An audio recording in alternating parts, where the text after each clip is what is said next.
tertúlia.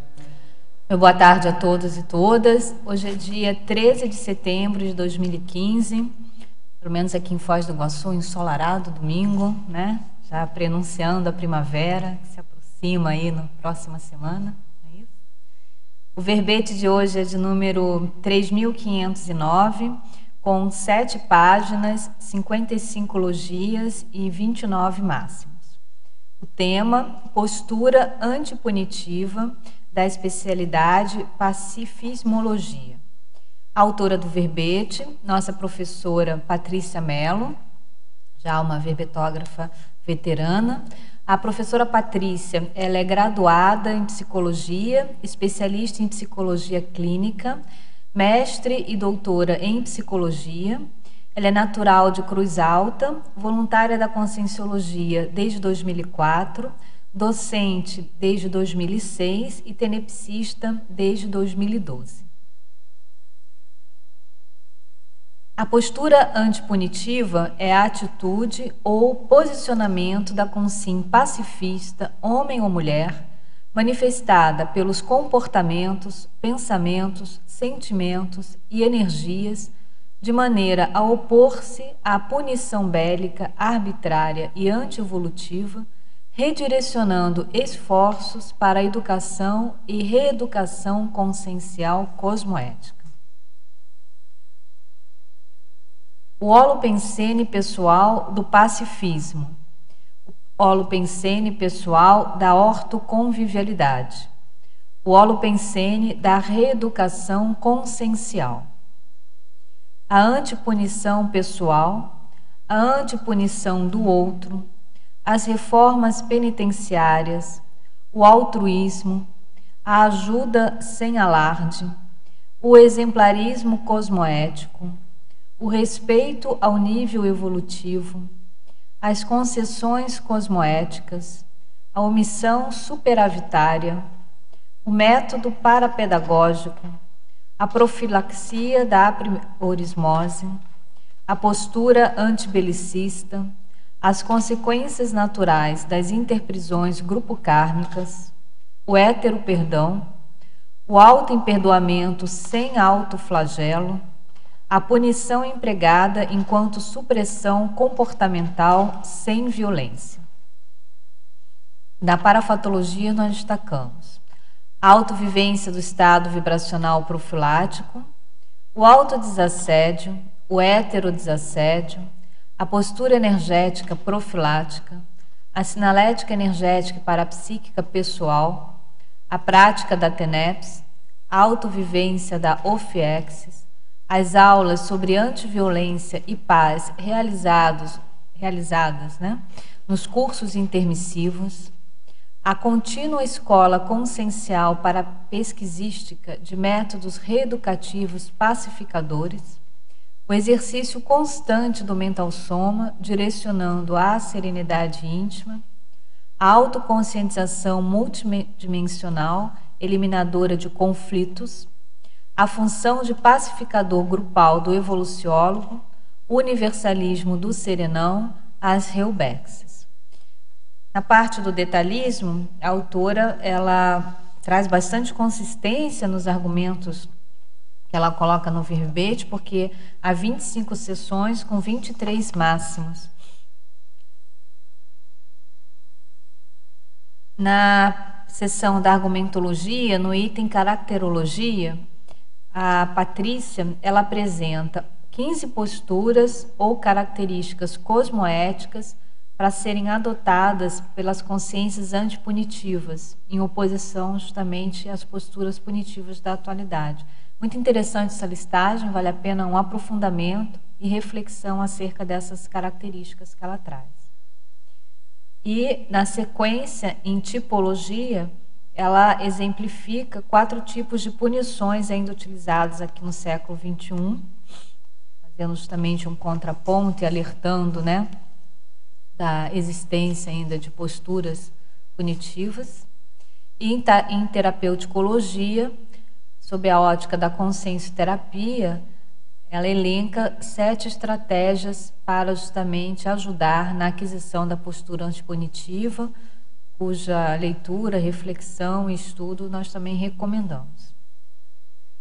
Do item remissiologia, dos 15 verbetes elencados, nós destacamos antiviolência, atitude educativa pró-evolução, consim pacificadora, justiça restaurativa e reeducação para a paz. A postura antipunitiva é posicionamento assistencial da consciência, focado na recuperação e no trafor do assistido, abrindo mão do egão e superando a autopensenidade anticosmoética. Você já percebe em si a postura antipunitiva? É capaz de abandonar o próprio ego e os desejos de punir arbitrariamente em prol de assistir e reeducar cosmoeticamente o outro? Quais razões ainda o impedem de fazê-lo? A filmografia específica traz 3 referências e a bibliografia específica uma referência. Partindo agora para a mega-análise, realizada pela equipe de professoras da Enciclosapiens, nós temos paz, atitude, vontade, pacifismo, serenidade, para-direito, afetividade, acolhimento, reconciliação, autoabnegação, autoaprendizagem, autodesassédio, paradiplomacia, posicionamento, ortopensenidade, autoexemplarismo, heteroperdoamento, interassistenciologia, pacifismologia e conviviologia. Bom, Patrícia, muito interessante, muito rico, né, o seu verbete. Conta pra gente como é que você chegou a essa ideia, a partir de quais experiências, né, você construiu esse verbete. Bom, boa tarde a todos. É um prazer estar aqui novamente. É sempre bom a gente vir defender um verbete, né? A ideia de elaborar esse verbete surgiu em uma mini tertúlia, na verdade. O professor Valdo estava falando sobre alguns assuntos referentes ao para-direito. E, na época, assim, ele trouxe alguns elementos que foram bastante polêmicos na mini tertúlia e o pessoal estava discutindo bastante. E, na época, eu estava, acho que isso foi em abril, dia 30 de abril, eu estava revisando os meus registros, e, nesse dia, eu estava justamente me questionando com relação a alguns papéis que eu desempenhava na sociedade, enfim, desde a minha ressoma. E, na hora que esse tema começou a ser discutido, me veio claramente a inspiração, assim, postura antipunitiva. E me veio a especialidade também, assim, veio as duas coisas meio que em bloco. E aí eu comecei a me dar conta, uma coisa que eu já vinha notando, que é uma postura que eu associo muito a curso intermissivo, porque é algo que sempre se destacou muito em mim, no sentido de pensar em maneiras educativas de ajudar as consciências e de não sentir assim uma raiva, um desejo de vingança ou uma incompreensão, como a maioria das pessoas sentem, em função de várias coisas que acontecem na vida, as notícias que a gente escuta, enfim. E quando eu me dei conta que isso era um traço que se destacava no que se refere à média da população, e veio essa ideia na mini tertúlia, eu pensei, bom, a gente tem que escrever essas coisas, né? Porque quando aparecem essas ideias inatas, elas precisam ser registradas e divulgadas, e o nosso papel aqui é divulgar essas ideias. Então, veio a ideia de escrever um verbete, e foi relativamente rápido, assim, em comparação com o anterior que eu tinha escrito, porque me vinham ideias em bloco constantemente, em qualquer momento do dia. Então, eram coisas assim que foi muito agradável, foi muito bom escrever, assim. Acho que ajudou bastante, até a minha própria autopesquisa. Muito bom, e é interessante que você traz essa abordagem tanto da heteropunição quanto da autopunição, né? Acho que esse é algo que a gente depois pode até aprofundar mais para frente. E provavelmente essa questão, quando você falou que o professor Valdo trouxe esse tema, essa temática, né, numa mini tertúlia relacionada ao para-direito, eu não sei se é exatamente essa condição do que o para-direito pune, né, com autodiscernimento, que até virou uma pensata que você colocou aqui na autopensatologia, mas isso realmente gerou alguma polêmica, porque a gente fala, mas como que, né, pode existir punição com para-direito, mas é bem interessante mesmo essa lógica, né, mais conscienciológica, mais extrafísica da para-direitologia. Vamos às perguntas agora. Professora Patrícia, em Fatologia, na página 24, primeira linha. Como instaurar o clima de antipunição pessoal em quem tem características masoquistas no seu mater pensem? Bom, acho que a primeira coisa é você entrar a fundo na autopesquisa sobre o próprio masoquismo, com discernimento, claro, porque primeiro você precisa entender por que esse masoquismo existe, né? Qual é aí o traço que está por trás disso, né? E aí, assim, a julgar pelo que eu conheço, tem dois elementos no masoquismo que são importantes da gente ver. O primeiro é a carência afetivo-sexual e o segundo é a religiosidade. Então, normalmente, quando se fala em masoquismo, a gente está falando desses dois elementos. Então, a primeira coisa é você estudar essas questões mais de religiosidade, mais de carência afetivo-sexual. E aí, depois que você entender onde é que está o traço, você começa num processo de autorreeducação.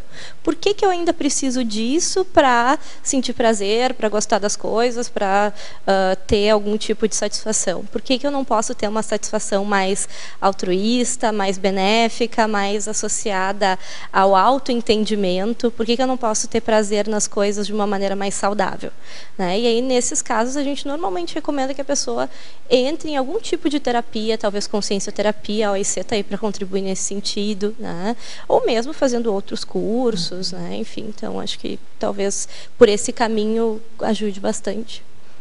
Bom, ainda em fatologia, Patrícia, na terceira linha, quais são as características aplicadas no uso do método parapedagógico? Bom, o método parapedagógico, né, ele é diferente do método pedagógico tradicional porque ele considera a cosmoética. Então, diferente do método tradicional, que considera somente os elementos ambientais, né, no parapedagógico a gente considera as tendências inatas da pessoa, a gente considera as influências paragenéticas, e isso faz com que a gente tenha uma visão mais ampla do sujeito. Essa visão mais ampla nos possibilita pensar em o que para aquela consciência é o essencial na hora de educar. O que para aquela consciência vai fazer diferença. Porque o que a pedagogia em geral vai nos dizer? Que existe um padrão, existem aquelas regras básicas de como educar alguém, e a gente não sai muito daquelas regras, né? A gente tem, claro, algumas vertentes diferentes na pedagogia para isso, mas a maioria dessas regras elas são pré-estabelecidas e elas são generalizadas. Quando você considera todos os elementos paragenéticos do sujeito, as séries de vidas que a pessoa já teve, os elementos, os traços forços, os traços fardos, você está tendo uma visão muito mais ampla. E aí você não consegue seguir a regra tradicional que talvez se aplique para algumas pessoas, você tem que ampliar. Então, isso possibilita que a gente consiga verificar qual é a melhor maneira de ajudar aquela pessoa, mais do que talvez num método mais tradicional. E tem uma característica mais de esclarecimento também, né, dentro da parapedagogia, algumas técnicas, né, que podem ser utilizadas usando esse esclarecimento, como você falou muito bem, mais específico de acordo com o perfil ali do assistido, né, de acordo com o interlocutor, né? E aí a gente também entra numa outra coisa, que é a questão do parapsiquismo, né? Isso. De como a gente precisa empregar o parapsiquismo para fazer o que é melhor para aquela consciência, naquele contexto, naquele momento.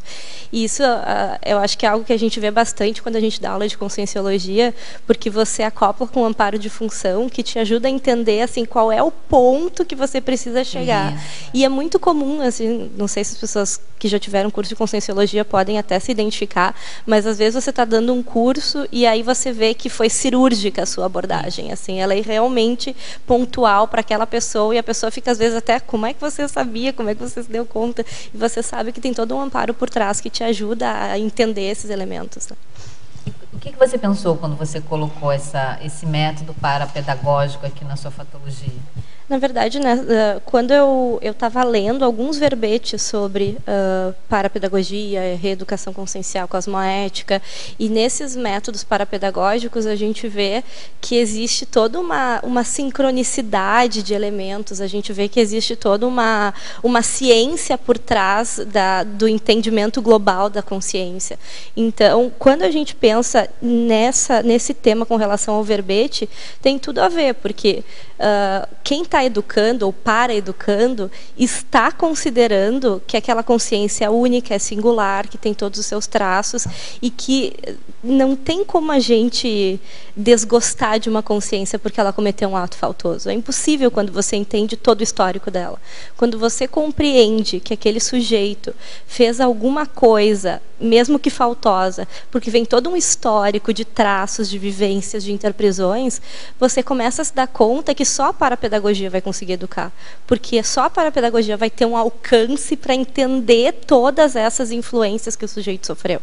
E com isso eu não estou dizendo que a gente vai esquecer o que o sujeito fez ou ser conivente com o que o sujeito fez só porque a gente conhece o histórico dele, mas a gente consegue ser muito mais cirúrgico na hora de educar do que se a gente considerar ele como alguém que só agora fez alguma coisa errada, né? Como se ele não tivesse vidas e vidas e vidas que levaram ele àquele traço, né?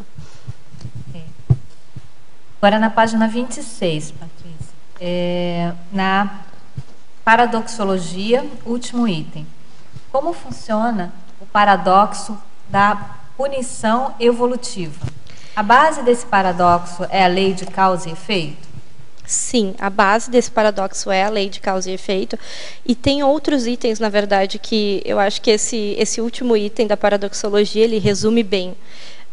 A primeira coisa é a seguinte: como é que pode, esse foi o primeiro raciocínio, como é que pode algumas pessoas ainda precisarem de punição? Então, essa talvez seja a primeira coisa. A gente sabe que o conceito de punição, quando a gente vê ele na psicologia e na conscienciologia, eles são conceitos um pouquinho diferentes. Assim. A psicologia faz uma dissociação que eu acho que é bem interessante, no sentido de dizer que a punição ela tem uma carga negativa, enquanto algumas outras coisas que a gente chama de punição, como, por exemplo, a privação de liberdade ou a supressão comportamental, elas não seriam punição propriamente dita, elas seriam só uma maneira de tentar conter a consciência, né? Para que ela não possa, até dentro da conscienciologia, formar mais karma para ela mesma, né? Então, você tem algumas medidas de contenção. E isso, na psicologia, a gente não considera punição, a gente considera contenção ou supressão comportamental. Não seria uma punição, né? Então, o primeiro raciocínio é no sentido de que tem gente que ainda entende que a punição no sentido de gerar sofrimento é útil. Né? É boa, é evolutiva. Né? A punição mais aflitiva, exatamente, aversiva. Né? Então, tem gente que ainda pensa que isso é bom, né? Tanto no sentido auto, né? Aquelas pessoas que ficam lá se culpando, se autoflagelando, quanto no sentido hétero. Né? Eu achar que se eu fizer uma pessoa sofrer, se eu bater numa pessoa, se eu castigar uma pessoa, se eu linchar uma pessoa, ela vai aprender com aquilo. Então, tem gente que eu sempre ouço histórias assim, que diz, eu apanhei a vida inteira e eu acho que isso me ajudou. Né? Ou, eu fui castigado a vida inteira e isso me tornou uma pessoa melhor. Eu fui envergonhado em público e isso foi bom para mim. Então, tem gente que ainda acha que isso é bom. Né? Tem gente que ainda sente que precisa disso para evoluir e acha que os outros também vão precisar, já que aquela pessoa precisa. Né? Então, esse foi o primeiro raciocínio. E aí, claro, a gente entra na causa e efeito no sentido de que existem algumas coisas que acontecem na nossa vida que são simplesmente efeito daquilo que a gente fez no passado. E não é como se a gente estivesse sendo punido pelo passado, mas toda ação tem uma reação. Então, se eu fiz mal para alguém, eu vou ter que repor aquele mal de alguma maneira. E, às vezes, para o nível evolutivo da pessoa, a reposição daquele mal soa como uma punição. Porque, como nem todo mundo tem o discernimento de entender a lei da causa e efeito, a pessoa sente que ela está sendo castigada. Né? Que é um ranço bem religioso. Né? A gente tem a impressão de que, se a gente fez algo errado, a gente precisa sofrer. Quando, na verdade, a gente precisa repor. Né? E, às vezes, o repor é que, dentro do nível evolutivo da pessoa, soa como uma punição.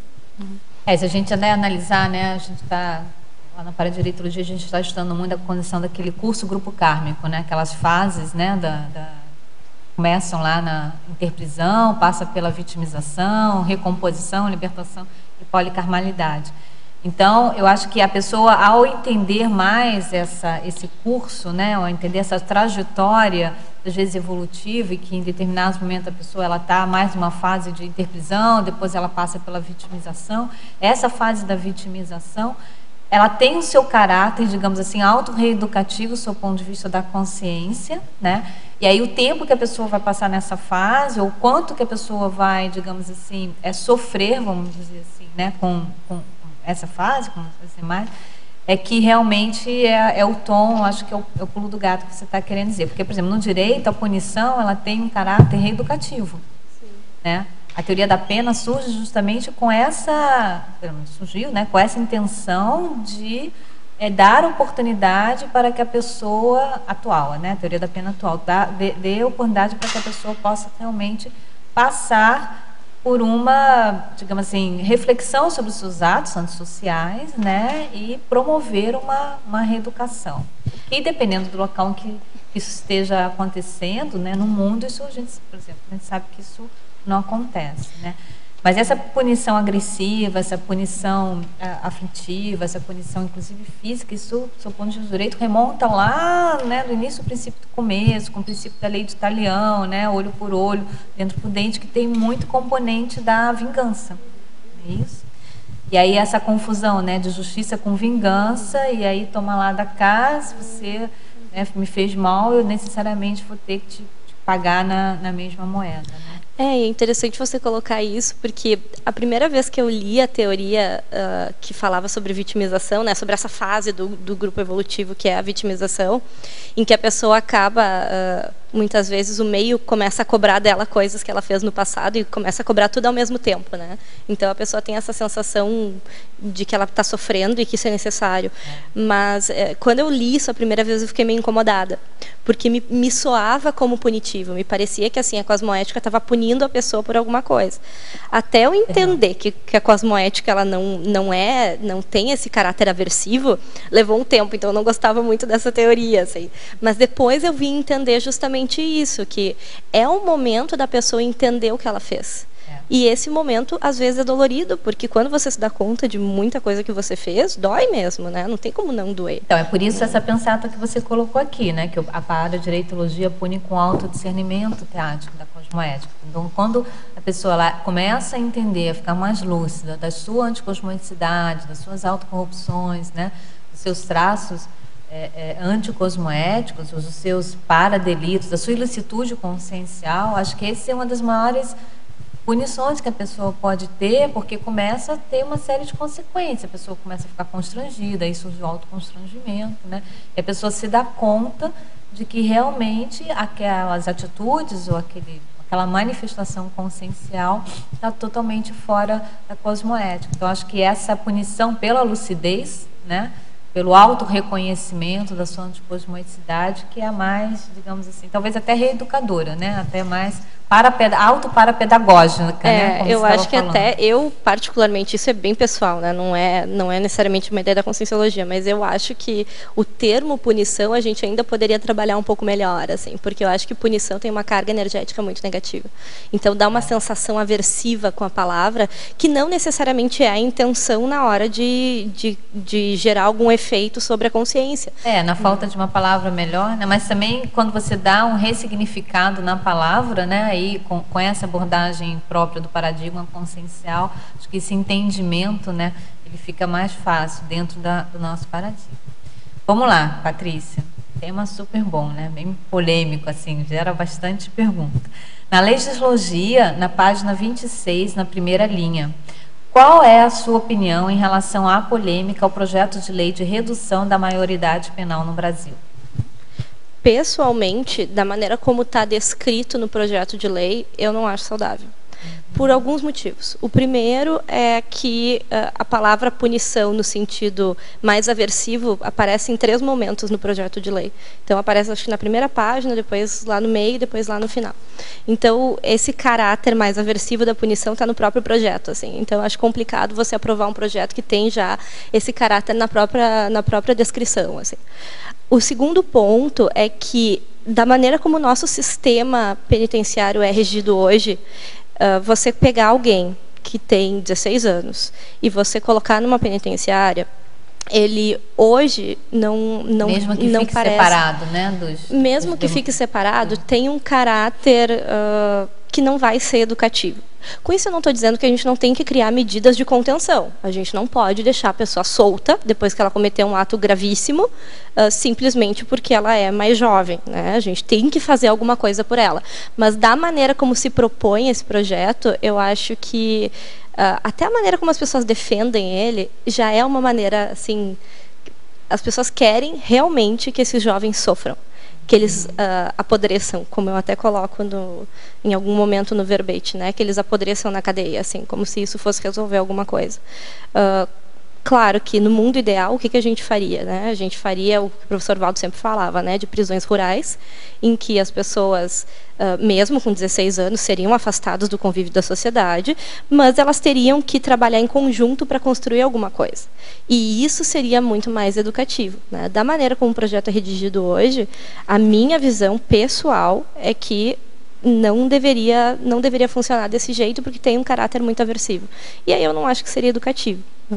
Talvez teria que vir acompanhado de uma ampla reforma do sistema carcerário brasileiro, né? Porque aí isso atenderia não apenas essa questão da redução da maioridade penal no Brasil, enquanto realmente você colocou aqui, você fez até alusão ao verbete da privação providencial, né? Que acho que nesse caso mas é que não basta só diminuir a maioridade penal, acho que tem que haver uma ampla reforma dentro do sistema, né, da política carcerária, da política prisional, dos sistemas reeducativos, para que a medida realmente tenha um efeito reeducativo, né, que essa que é o objetivo, né.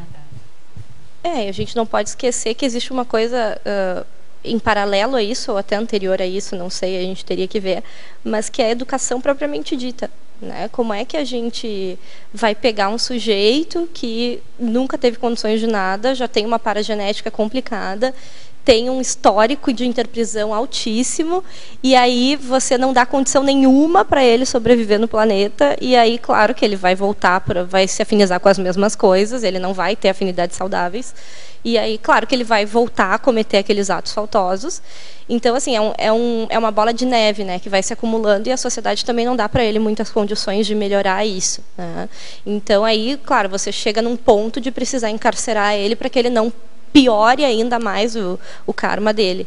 Então, também tem uma questão de educação, além dessa reforma, que também precisa ser feita. Né? Então, na verdade, assim, está tudo errado. Né? Da maneira como está hoje, está tudo errado. Você tem que considerar também um momento assim, né? Reurbex, como você mencionou aqui, a condição da reurbanização extrafísica, né? Da ressoma das consciências reurbanizadas, das congelas.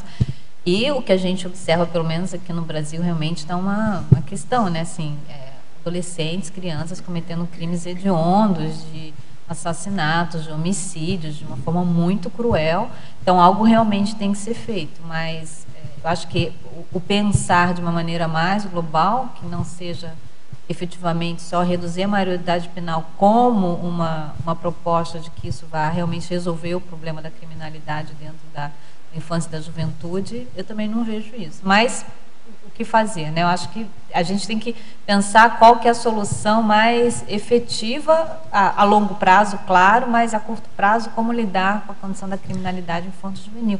Tem aqui a representante da Evolucim, a ID. Vocês têm alguma... Vocês discutem isso lá na Evolucim, a ID? A gente ainda não discutiu porque não surgiu nenhum caso.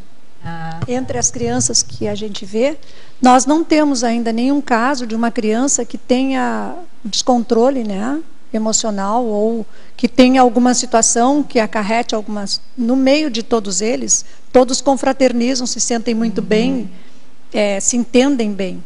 Acredito que quando a gente sair um pouco da Conscienciologia e passar para a Socim, talvez a gente encontre mais crianças, né, com comportamentos. Mas isso é uma questão que é interessante ser debatida aqui, né, entre nós temos um posicionamento, né, assim, Evolucim, Juriscons, né, a gente vê como... isso mesmo, é verdade. Reaprendência, tem que ver bem né? isso, né? Então, eu não sei, talvez o exemplarismo dos pais, né, já seja alguma coisa que ajude a criança a não ter comportamentos assim, né? Mas mesmo dependendo também do contexto familiar, é complicado ali, né? Porque a criança já nasce dentro de um contexto totalmente... Nós tivemos um caso bem interessante, e eu até ia fazer essa pergunta para a Patrícia. Emocionalmente descontrolado. De um menino, ele é muito parapsíquico, muito perceptivo, paraperceptivo, ele percebe as coisas. E ele via, sentia as emoções do animal que estava sendo posto numa corrente, quais os sentimentos, que o animal sentia aquilo como uma punição. Tem uma assimilação, né? Exatamente. E ele sofria pelo que era colocado no animal, e os pais não entendiam. Esse foi um caso interessante da gente tratar.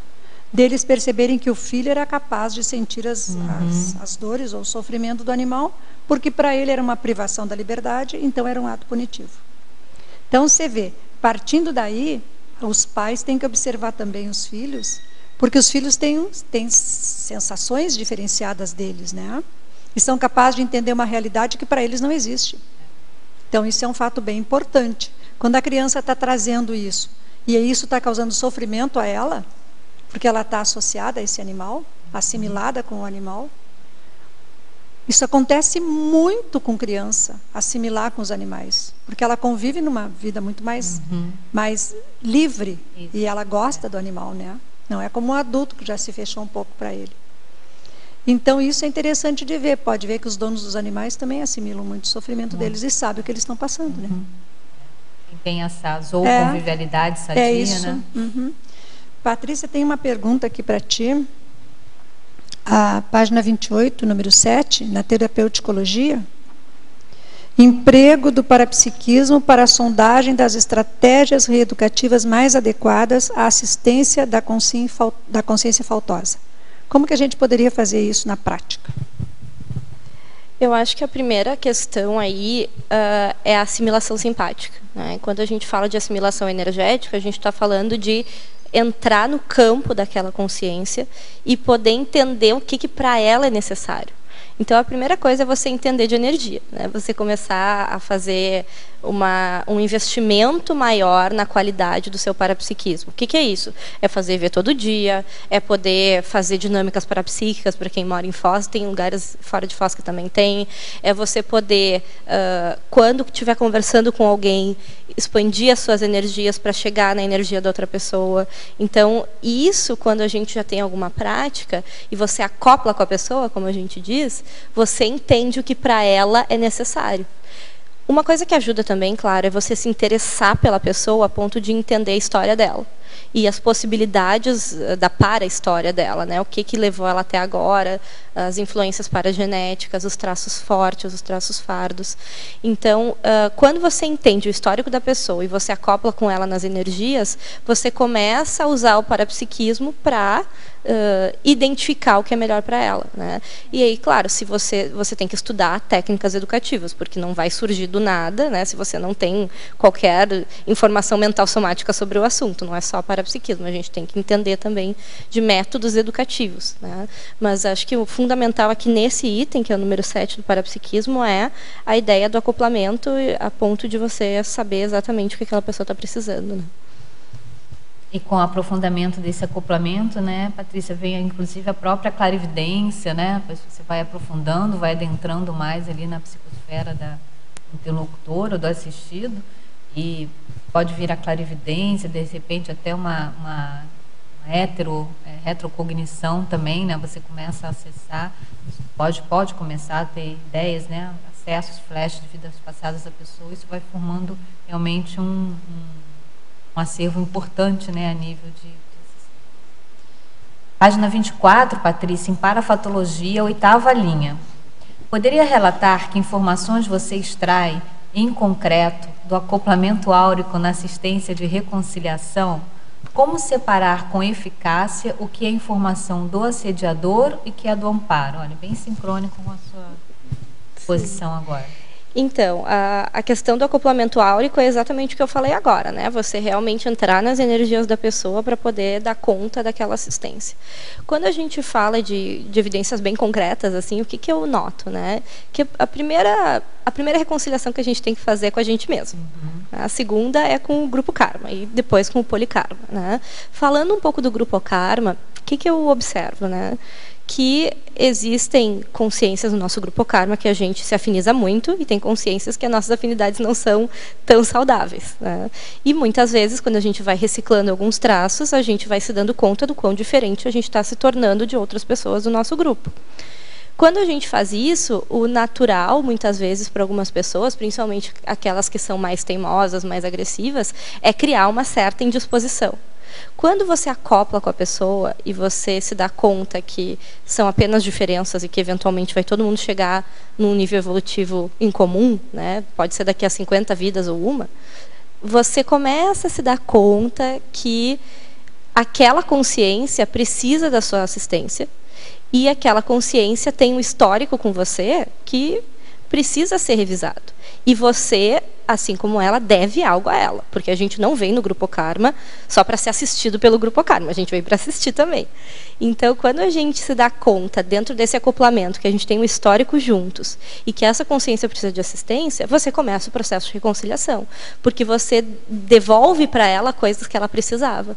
E, às vezes, para devolver coisas para ela, você vai precisar de abnegação, você vai precisar matar o seu próprio ego, como o professor Valdo dizia, né? Tem que largar um pouco do egão, porque o ego ele nos prejudica muito nesse sentido. Né? Então, o que eu comecei a notar? Que quando eu fazia esse acoplamento e eu entendi o que a pessoa do meu grupo precisava, eu era muito mais assistencial do que se eu ficar só nas minhas opiniões egóicas, que são limitadas a mim, né? Não são a todos.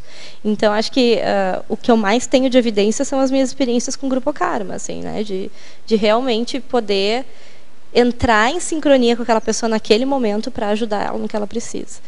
Muito bom. Em Principiologia, na página 24, penúltima linha. Você pode exemplificar na prática e na sua experiência o princípio: se o atalho fosse bom, seria o caminho principal, em relação à postura antipunitiva?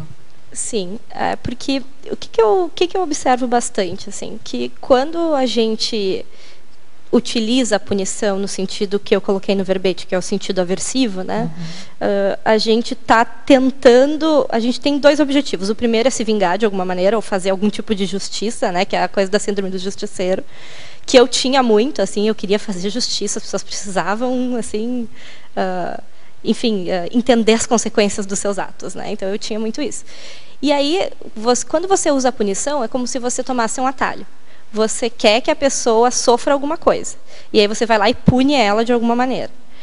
Quando você faz isso, você pula toda a etapa de reeducação.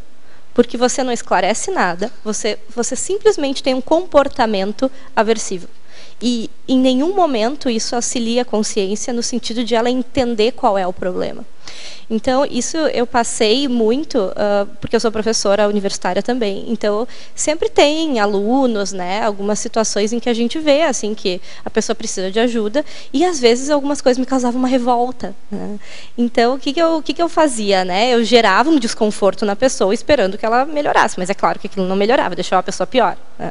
Então, o que eu comecei a notar? Que era melhor eu parar toda a aula, fazer um esclarecimento tarístico. Às vezes até mudava o assunto da aula, porque não era o ponto, e a gente aprende na Conscienciologia que o conteúdo é só um meio para um fim. Né?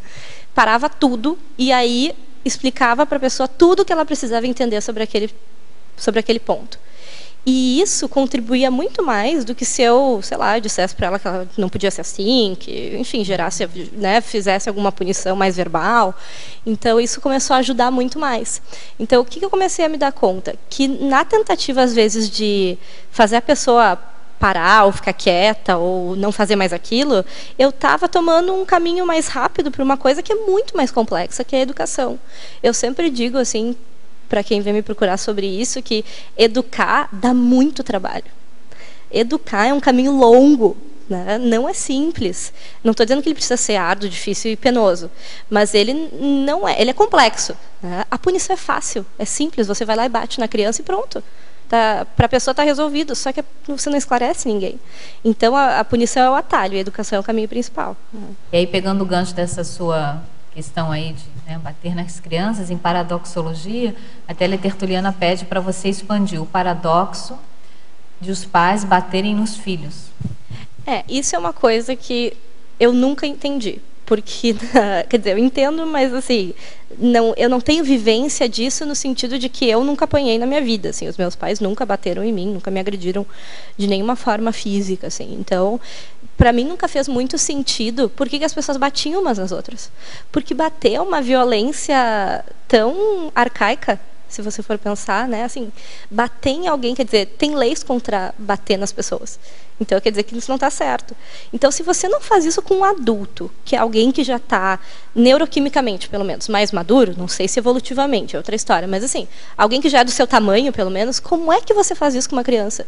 Então, o pai ou a mãe, né, os pais, os cuidadores, enfim, que batem nos filhos, para mim é uma coisa muito incoerente, porque você deveria estar demonstrando afeto, você deveria estar mostrando dileção, você deveria estar mostrando afeição, e você está demonstrando violência, que é o oposto de tudo isso. Né? E você está demonstrando violência para alguém que você considera, pelo menos o que dizem muitos dos pais, é uma das pessoas mais importantes da minha vida.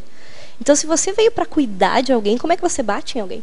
Isso não tem lógica. Assim. Porque tem algumas, até em algumas linhas da psicologia, você que é da área, se não estiver enganada, elas defendem a condição de que, não o espancamento, né, mas que determinados tapinhas, né, seriam medidas corretivas, para que a criança ela entenda ali determinado, ou pelo menos, né, tenha a oportunidade de entender determinado limite, né, seria uma forma de colocar limite e ensinar a criança limite. Você aí da área de psicologia, como é que você vê isso? Assim, quando a gente fala desse tipo de estratégia, que é aquele tapinha, né, que não dói, entre aspas, a gente está falando de uma abordagem que eu até coloquei na teoriologia, que é a abordagem behaviorista ou comportamentalista. Então, a ideia é você usa uma prática aversiva para gerar um desconforto, e esse desconforto ficaria associado com aquele ato faltoso. Então, sei lá, o Joãozinho quebrou o brinquedo do Pedrinho, você vai lá e bate no Joãozinho para ele aprender que ele não pode destruir o brinquedo do Pedrinho. Então, o que a gente sabe sobre essa teoria? O próprio Skinner, que eu coloco ele no Perfilologia, né, na masculinologia, ele propôs essa ideia e depois ele se contradisse e disse que não era uma boa ideia. Porque o que ele diz? Que quando você usa esse tipo de punição, você até pode gerar uma associação com o desconforto com o ato faltoso, mas você gera também outras sensações. Você gera raiva, você gera angústia, você gera medo, você gera uma raiva daquela pessoa que te puniu. E esses sentimentos todos, que são sentimentos muito negativos, eles acabam sobrepondo a qualquer possível aprendizagem que poderia ser dada daquele ato. Então, quando você faz isso, você não consegue que só o desconforto seja associado com o ato faltoso, porque tem muitas outras coisas que são prejudiciais aí e que acabam se sobrepondo a isso. Se você pensa em termos conscienciológicos, e a gente vai ampliar para multidimensionalidade, quando você gera todas essas emoções numa criança, por exemplo, você está acoplando com um monte de assediadores. E aí, assim, o que você faz? Não quero bater no Pedrinho, então eu vou colocar ele de castigo. E aí coloca naquela cadeirinha do pensamento que chama. Né? E aí você faz o quê? Você deixa a criança sozinha, morrendo de raiva, com um monte de assediador em volta dela. E você sai de perto ainda, abandona a criança. Né? Então, quer dizer, que tipo de educação isso vai gerar? Assim? Então, quando a psicologia estudou isso a primeira vez, parecia uma ideia interessante, mas depois, quando se viu os efeitos disso a longo prazo, começou a se perceber que não é eficaz a longo prazo. O eficaz seria, né, que eu até coloco na justiça restaurativa ali na remissiologia, é você pegar o Pedrinho e o Joãozinho e um consertar o brinquedo do outro. E depois que um conserta o brinquedo do outro e todo mundo fica feliz, vocês saem todos para tomar um sorvete. Por quê? Porque você está ensinando a repor aquilo que você tirou. Porque não é possível que a gente não cometa erros na vida. A gente vai sempre cometer. A questão é, quem é que vai te ensinar a resolver os problemas? Quem é que vai te ensinar a consertar? Quem é que vai te ensinar a repor? Você bater em alguém não ensina ninguém a repor nada. Só te ensina a sofrer. Então, assim, você pode até travar um pouco o comportamento, mas você não ensina o que fazer quando eu fizer algo errado. Patrícia, licença só para reforçar essa sua posição, essa colocação sua. Eu tive essa vivência na prática, né? A minha filha, com 5 anos de idade, eu não via acostumada àqueles valores, né, de castigo, tudo. Então, eu fui seguindo no mesmo, né, histórico, né, familiar.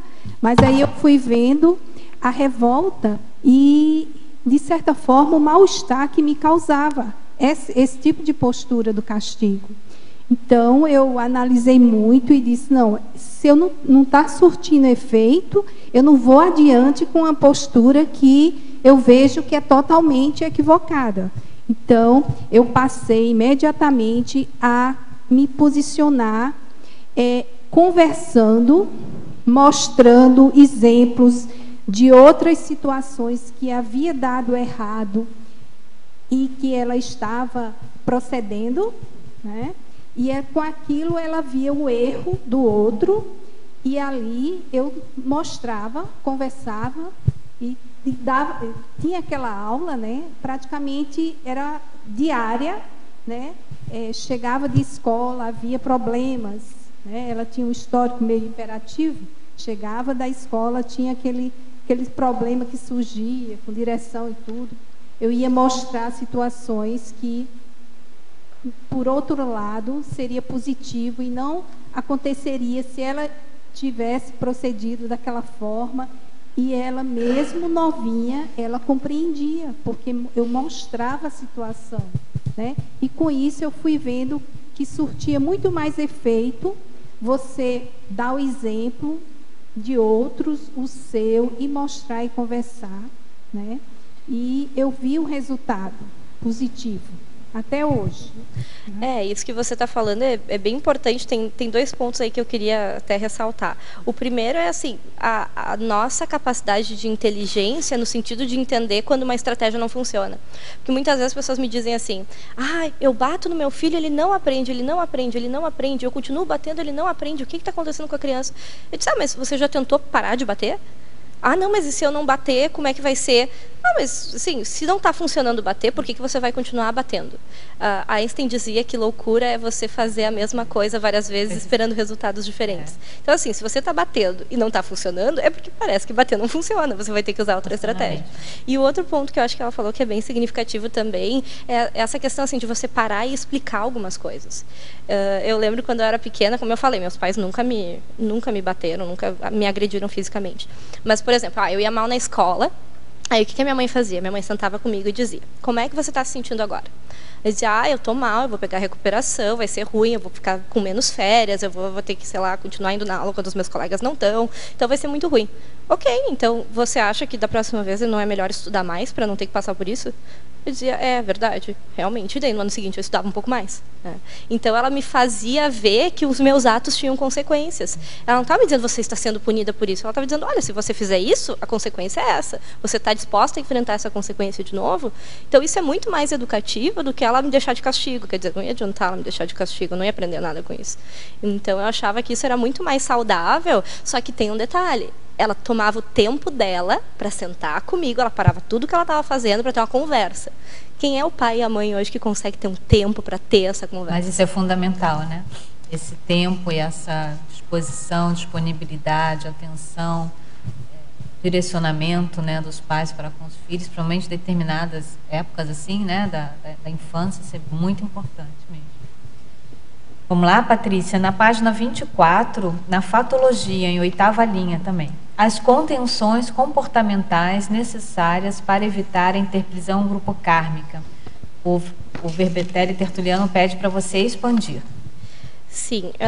Bom, como eu falei antes, assim, a psicologia entende punição, ela expande o conceito de punição. Né? Então, a ideia, por exemplo, de você colocar alguém de castigo, ela pode ser uma conduta punitiva se você quer que a pessoa não faça mais aquilo porque ela está sofrendo com o castigo, ou ela pode ter uma conduta de supressão, que é o que eu coloquei na fatologia e depois eu menciono quando eu faço alusão ao verbete da privação providencial, que é no sentido de você conter a pessoa para que ela não faça nada mais que possa prejudicar ainda mais outras pessoas e, portanto, o seu próprio holocarma.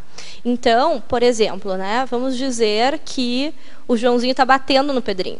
Então, você tem que separar os dois e você tem que colocar o Joãozinho em algum lugar seguro para que ele não se machuque e não machuque ninguém. A gente não quer que o Joãozinho sofra, a gente só não quer que ele bata mais no Pedrinho.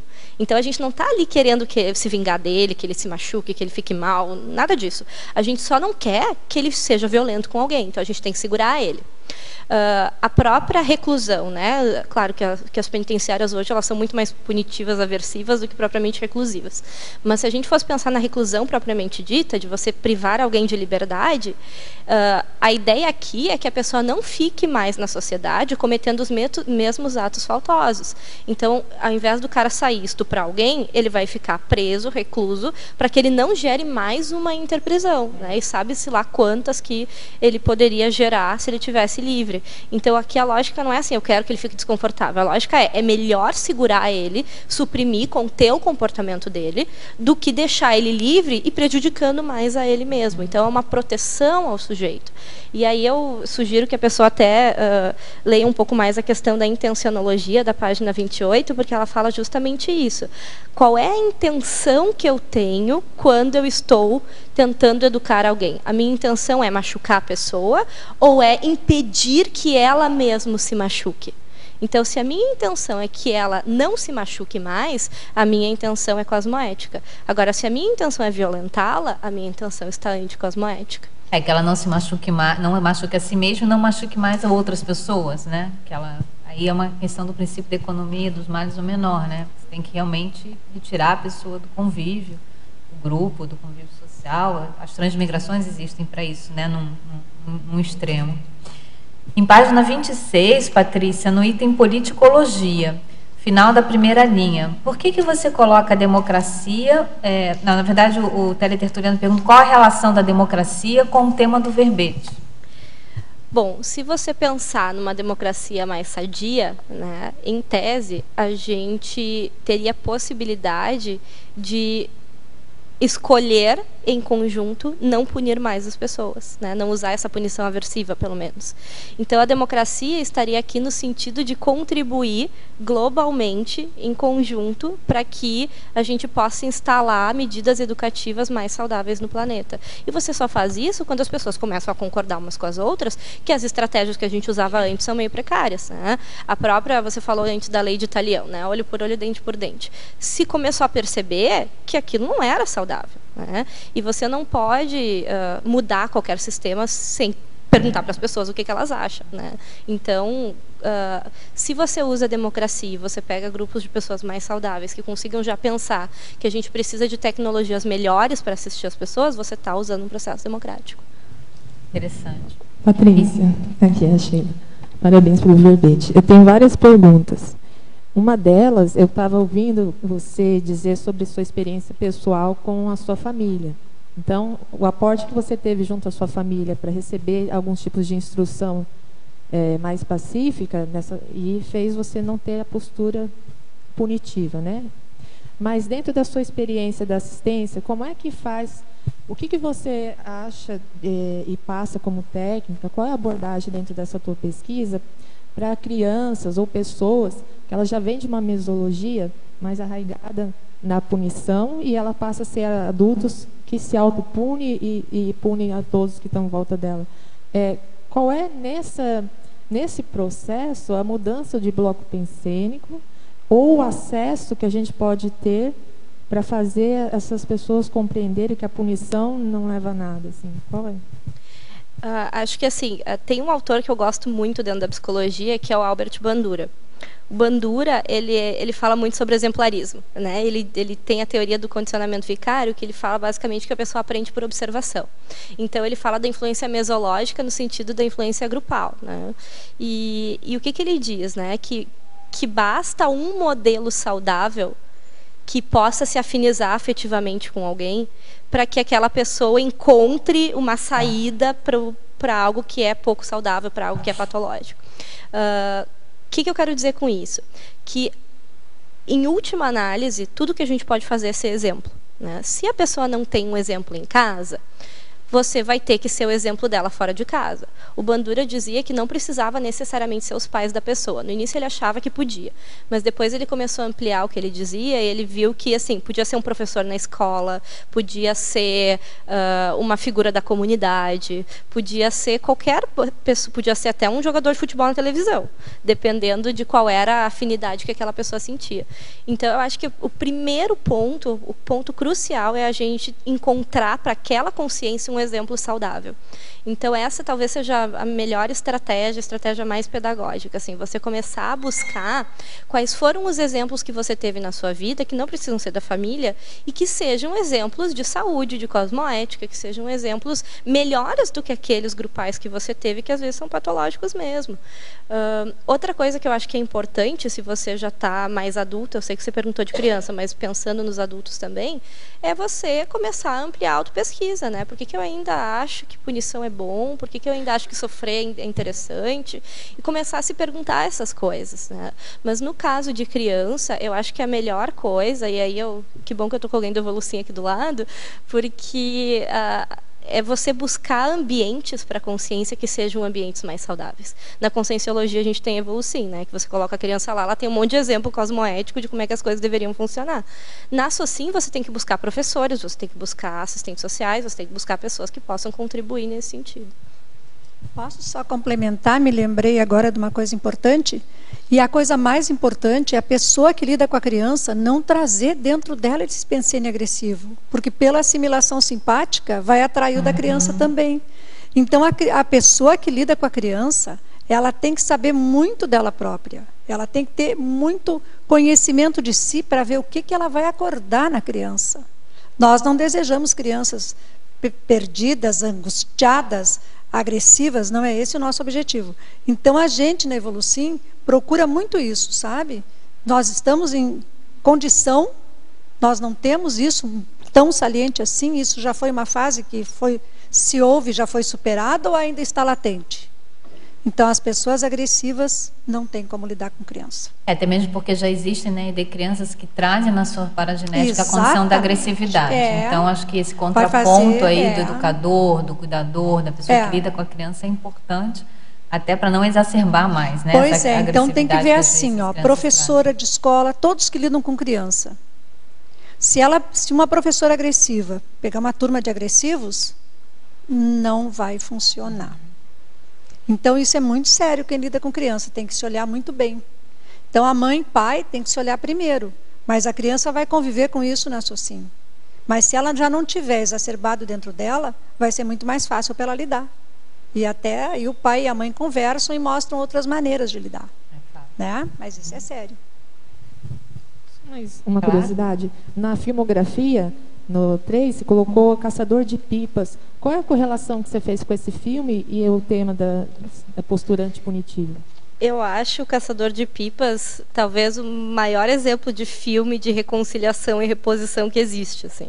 Porque ele fala de, só para quem não conhece a história, né, são dois amigos de infância, né, um deles passa por uma situação extremamente traumática, o outro faz uma omissão deficitária, né, uma omissão deficitária, ele se omite frente àquilo que aquela violência que o amigo está sofrendo, e eles se separam no meio da vida e depois esse rapaz que teve a omissão deficitária descobre que o amigo morreu e que o filho do amigo está sendo rendido, né, por talibãs, e aí ele passa por coisas terríveis para poder salvar a criança, né? Então a criança daquele amigo que sofreu todas aquelas violências e ele se omitiu. Então ele está tentando de alguma maneira repor o mal que ele fez no passado, né? E aí qual é a relação com o verbete? Porque a postura punitiva tem tudo a ver com reposição, né? Você deixa de punir para ensinar a pessoa como repor os erros. Então você não quer mais que ela sofra por causa dos erros, você quer que ela reponha os erros.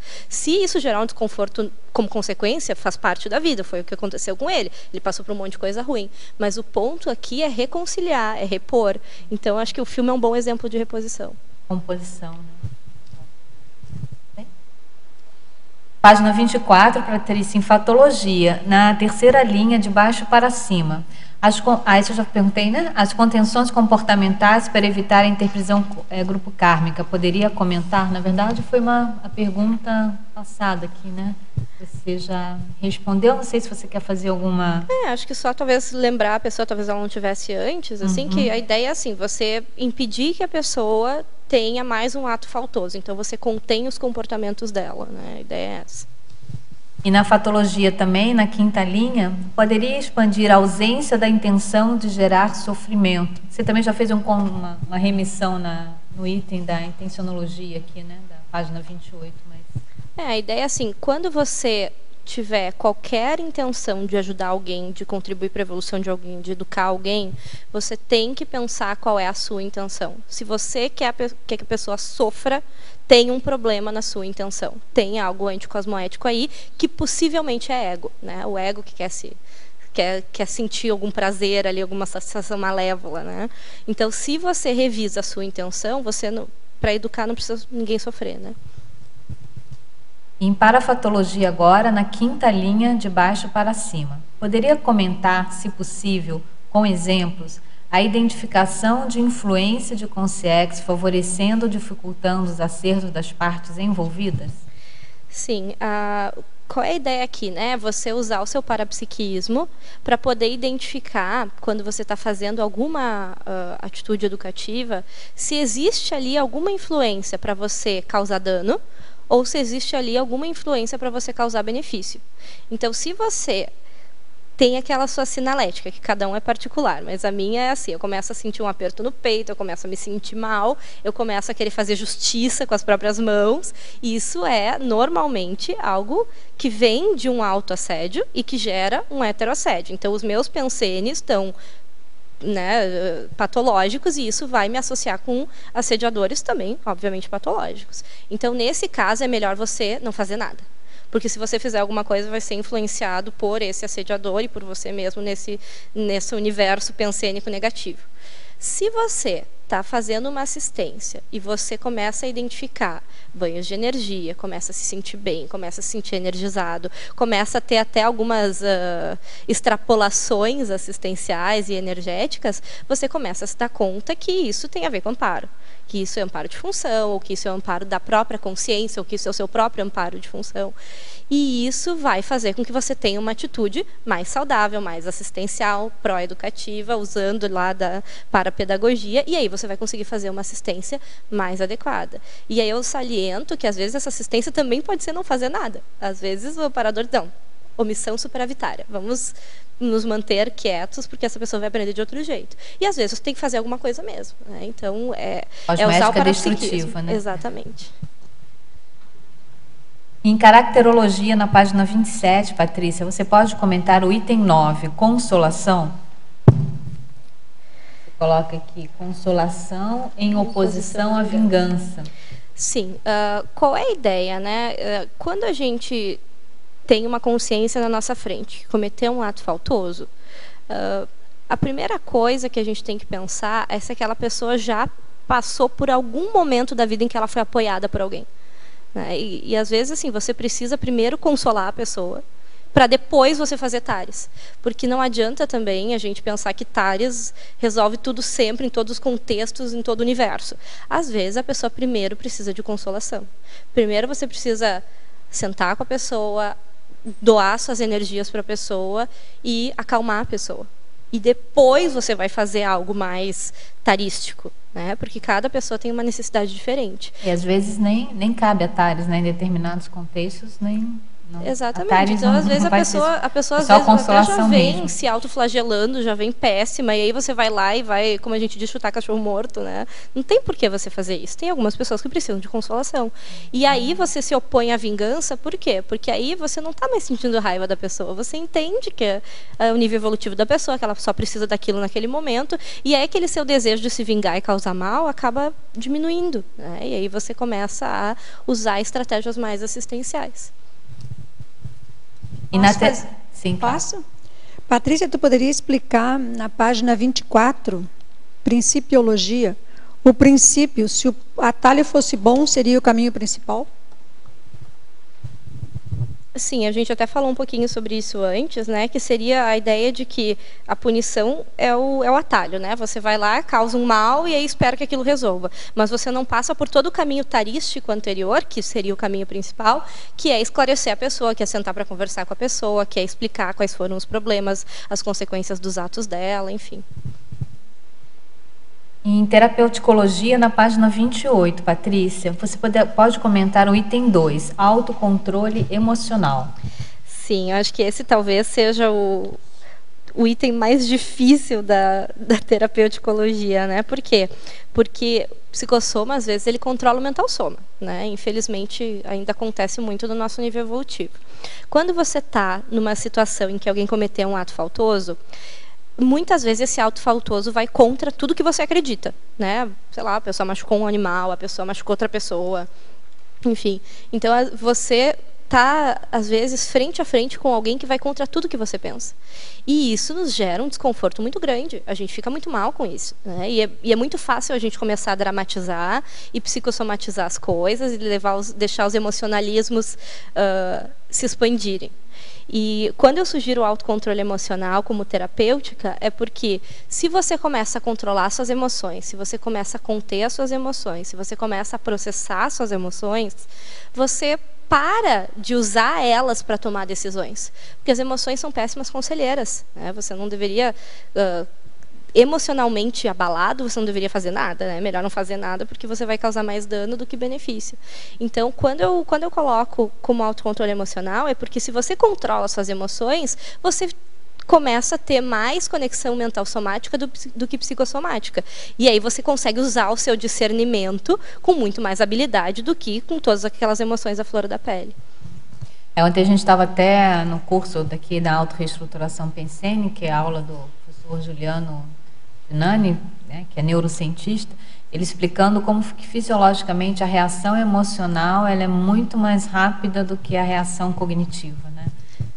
Porque o sistema límbico, o sistema límbico, né? Exatamente. Então, primeiro, o estímulo que você recebe, né? Ele estava mostrando lá, ele leva 12 milissegundos para você ter uma resposta do seu ponto de vista da amígdala, né? Do seu ponto de vista das emoções, e praticamente o dobro disso para isso chegar no neocórtex e você ter algum tipo de reação cognitiva, né? Então, realmente, ali, até certo ponto, dependendo do temperamento da pessoa, ela fazer essa autoprivação, né? Como você mencionou bem ali no verbete que você referencia aqui, providencial, no sentido da pessoa efetivamente se conter do seu ponto de vista emocional, até mesmo entendendo, né, esse mecanismo fisiológico nosso, em termos de reação emocional, é interessante mesmo. Muito bem. Na página 24, Patrícia, em Fatologia, quinta linha. Como fazer na prática o autoemperdoamento sem autoflagelo? Então, esse conceito de autoemperdoamento é até um verbete que o professor Valdo escreveu, né? Eu acho que ele causa bastante polêmica e bastante confusão, porque a ideia de autoemperdão, as pessoas associam com punição, né? Como se você precisasse ficar lá brigando com você mesmo, porque você fez uma coisa horrível, e aí você fica lá se culpando. E, na verdade, o autoemperdoamento ele é mental somático, né? Então, ele não tem uma emoção intensa associada. Então, o que é o autoemperdoamento sem flagelo? Eu acho que isso é quase uma redundância, mas eu resolvi colocar, porque eu acho que é importante esclarecer. O autoemperdoamento é você observar com discernimento o que você fez de mal, você analisar qual é o traço que está por trás disso, e você não repetir aquele erro em outras situações, porque você analisou o contexto e já sabe, olha, nesse contexto eu já tive essa reação não foi positiva, portanto farei diferente da próxima vez. Isso tudo é mental soma, não tem psicossoma nenhum aí no meio. O autoflagelo é puro psicossoma. Então, o que é? Você ficar lá de chicotinho, né, dizendo, não podia ter feito isso, não podia ter feito aquilo, ajoelha no milho, né, reza não sei quantos Pai Nosso, não sei quantas Ave Maria, isso é autoflagelo, né? Você ficar lá se prejudicando o tempo inteiro por alguma coisa que você fez de errado. Isso Ou a pessoa ficar se auto-vitimizando, né? Eu errei, eu tenho culpa, eu faço isso, né? E aí vem o remorso, vem a culpa, vem um monte de sentimentos que são patológicos. Então, o autoemperdão, ele é diferente do autoflagelo, porque o autoemperdão é mental somático. Você fica lá no campo das ideias, entendendo que não dá mais para fazer aquilo. O autoflagelo é você ficar se martirizando porque você fez algo ruim. Então, o autoperdão, ele não tem autoflagelo no meio, né? É puro mental soma, assim. Então, você não precisa mais ficar naquele processo desagradável de ficar se culpando pelas coisas. Ok. E em paradoxologia, na primeira linha, poderia discorrer sobre na página 26, né, paradoxologia, poderia discorrer sobre o paradoxo de o algoz também ser vítima? Bom, o que a gente sabe, né, no processo de interprisão grupocármica, quem já foi algoz já foi vítima, quem já foi vítima já foi algoz, é uma troca que cada série X acontece uma coisa diferente, né? Então, quando a gente pensa que uma pessoa que cometeu um crime contra outra pessoa, vamos, sei lá, foi lá e assaltou outra pessoa, essa pessoa que foi o algoz dessa vez já foi vítima no passado e possivelmente já foi vítima nessa vida. Porque o que a gente sabe? Que a maior parte das pessoas que cometem atos faltosos, eu estou falando aí de, sei lá, 70% a 80%, têm uma vida intrafísica bastante prejudicada. A gente sabe que tem exceções à regra, mas assim, é muito claro que as interprisões que essa pessoa já está vivendo e já viveu nessa vida são muito proeminentes. Então, essa pessoa já foi vítima nessa vida, está sendo algoz de outra pessoa, que está sendo vítima dessa, e possivelmente vai ser algoz na próxima. Então, é um ciclo bastante patológico. E quando você observa isso, você não consegue ver esse algoz como alguém terrível que não merece clemência nunca. Você começa a ver ele como alguém que faz parte de um ciclo de evolução e que eventualmente vai melhorar, mas que nesse momento está encrencado. Então você não consegue mais olhar para essa pessoa com olhos de julgamento psicossomático, né? Você não consegue sentir mais raiva dessa pessoa, você não consegue mais odiar essa pessoa, porque você vê que assim, ela também é vítima, ou já foi, ou vai ser de novo em algum outro contexto. Então é só parte de um ciclo que está sempre, né, é um ciclo, então começa, termina, e enfim, é isso. Acaba sendo vítima de si mesma, né, vítima da falta de discernimento, vítima da anticosmoética, vítima das autocorrupções, né, vítima da patopensinidade. Então a própria pessoa, ela passa a ser vítima de si mesma com essas posturas anticosmoéticas, agressivas e tudo mais. Tem uma opção de gente na fila, deixa eu só terminar aqui e já passo para vocês, tá?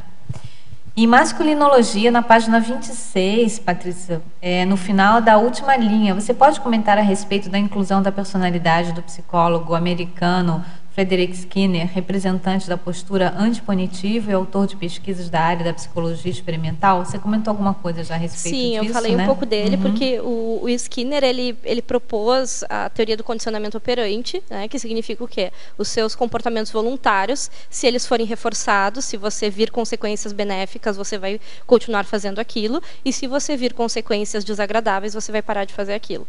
Então, na primeira fase da pesquisa dele, ele tratou muito da questão da punição enquanto uma medida para frear o comportamento.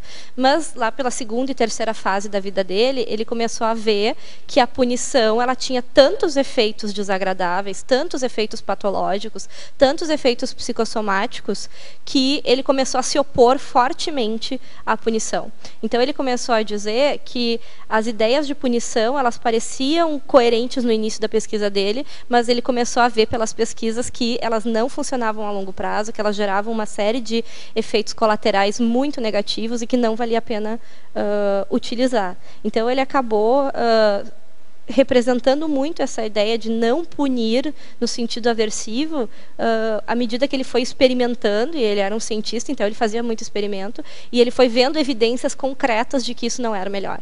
E aí ele foi mudando a opinião dele com o passar dos anos.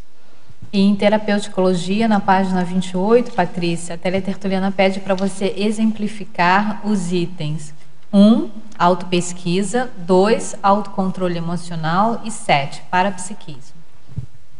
Bom, no caso da autopesquisa, qual é a ideia aqui, né? É você entender que os seus traços conscienciais podem prejudicar a sua abordagem educativa. Então, se você tem traços de egoísmo, se você não sabe fazer abnegação, se você não sabe fazer omissão superavitária, você vai ter muitas dificuldades para conseguir ser antipunitiva. Então, a ideia da autopesquisa é você realmente entrar a fundo nos seus traços. Eu sugiro, inclusive, que a pessoa olhe a caracteriologia na argumentologia, porque ali eu falo de vários traços que deveriam ser exercitados. Então, eu sugiro que a pessoa pesquise esses traços para que ela possa ver se ela tem aqueles traços ou não, né? O que predomina mais, né? Predomina ali as palavras em negrito, que são as palavras saudáveis, ou predominam aquelas outras palavras que são as opositivas, que são as punitivas? Essa, assim, acho que a lógica é você pesquisar os seus traços para ver o que tem aí que pode prejudicar e que pode contribuir para a educação. O item 2, autocontrole emocional, é você realmente, assim... Tem uma coisa que eu gosto de fazer muito, que é, quando eu noto que eu estou emocionalmente abalada, isso acontece, ninguém aqui é serenão ainda, né? Então, quando eu noto que eu estou emocionalmente abalada, a primeira coisa que eu faço é parar tudo. Eu paro tudo, às vezes, até se eu estou com muita gente perto de mim, eu vou para um lugar mais vazio, que eu possa ficar mais sozinha, porque eu prefiro não agir quando eu estou emocionalmente abalada. Essa é uma coisa que eu faço, né? Um exemplo que eu uso bastante. Por quê? Porque aí você espera, né? Faz um EV, né? Tenta desassimilar alguma coisa que possa estar ali, espera baixar aquela emoção toda para daí tomar uma atitude. E quando eu falo de parapsiquismo, é justamente você começar a pensar quais são as influências que você está tendo, extrafísicas, para ter as atitudes que você tem, né? Então, aí vai muito de realmente exercitar o parapsiquismo, de mobilizar as energias para poder dar conta desse tipo de procedimento. Vamos lá? Patrícia, parabéns pelo verbete. Você podia explicar a técnica da pacificação íntima? Sim, a técnica da pacificação íntima é a técnica de você conseguir dominar suas emoções, como a gente estava falando, e conseguir ficar num estado de maior serenidade, de ficar num estado mais pacífico, de se sentir mais tranquilo, de não agir com base nas emoções, de não agir impulsivamente. Então, a melhor coisa para isso é você dominar as energias. Porque se você domina as energias, você consegue se proteger de qualquer influência externa e você consegue expandir essas energias para poder fazer assistência e consegue desassimilar depois de ter feito essa assistência. Então, quando você domina essa técnica, você se torna uma pessoa mais tranquila, uma pessoa mais calma e uma pessoa que não vai mais se abalar por sentimentos de raiva, de ódio, de violência, que vão tornar essas posturas punitivas tão proeminentes, né?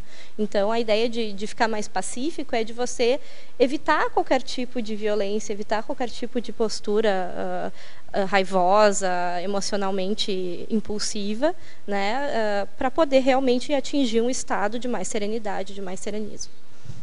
Mudando também o seu padrão pensênico, né, Patrícia? Eu acho que o trabalho com as energias ajuda bastante, mas a fixação, eu acho que inclusive para mudar, né, para fixar essa mudança do padrão de pensamento, mas a pessoa fazer uma reeducação pensênica, no sentido de melhorar o seu nível de pensamento, ter abordagens, né, mais positivas, mais traforistas de si mesmo e de outras pessoas. Eu acho que isso ajuda muito, né, na condição da pacificação. Vamos lá, Fátima? Eu não sei, eu cheguei atrasada, talvez até já tenha sido comentado. Não, o mito da tábula rasa, em relação à questão aí da temática, né, postura antipunitiva. Como é que você fez essa assimilação aí entre esses dois pontos? Então, o mito da tábula rasa, ela é a ideia de que do John Locke, né, ele é a ideia de que nós nascemos neutros, né, como se não houvesse qualquer influência antes do nascimento. Então, quando eu coloco aqui o mito da tábula rasa, é porque ele é antagônico, na verdade, à postura antipunitiva. Em que sentido?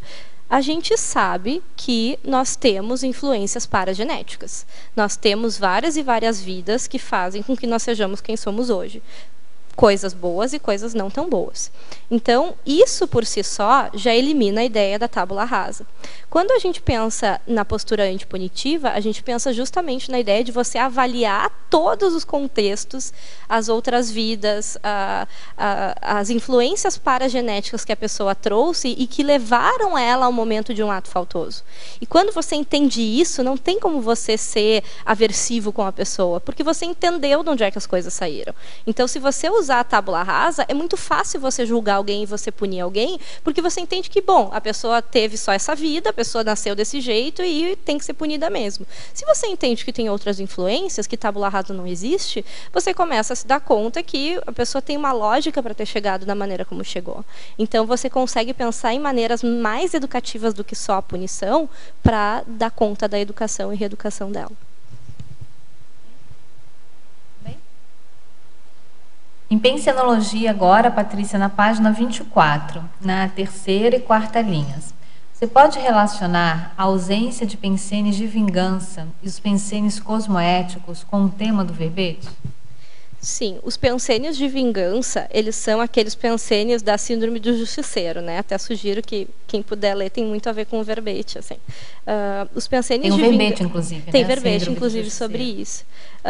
Então, o que é a síndrome do justiceiro e esses pensênios de vingança?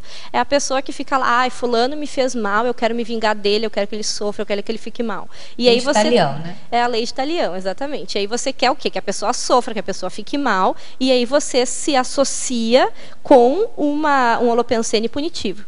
Se você começa a pensar cosmoeticamente, o que essa pessoa precisa para melhorar, o que ela fez para mim já passou, né? Foi 1 minuto atrás, já acabou, faz muito tempo. Né? Se você entende que aquilo não é algo que vai ferir o seu ego, que você não precisa se ofender com as coisas, que não precisa ser pessoal, e você usa a cosmoética para entender que essa pessoa precisa de ajuda, você se associa com amparadores. E aí você está mais dentro da ideia de postura antipunitiva. E em Fatologia, na página 24, na segunda linha, o que você pode falar a respeito da ajuda sem alarde? A ajuda sem alarde é aquela ajuda que você faz sem chamar atenção. Né? A gente tem uma tendência na SOCIM de querer mostrar tudo que a gente faz. A gente não precisa mostrar tudo que a gente faz. Tudo que a gente faz fica registrado na nossa ficha pessoal, né? A nossa FEP. Então, o que a gente precisa para evoluir não é todo mundo ficar sabendo do que a gente faz. É a gente saber do que a gente faz. Então, quando eu coloco a ajuda sem alarde, é porque muitas vezes, quando você está educando alguém, você não precisa ficar explicando o que você fez, divulgando o que você fez. Isso não é necessário. Né? E a ideia, assim, de que muitas vezes você educa a pessoa sem chamar atenção, é uma coisa que as pessoas não entendem, né? Porque as pessoas gostam de mostrar o que estão fazendo, né? Se for bom, tem que mostrar.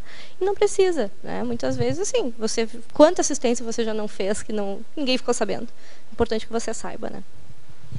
TENEPS, por exemplo, né? É justamente um dos exemplos disso.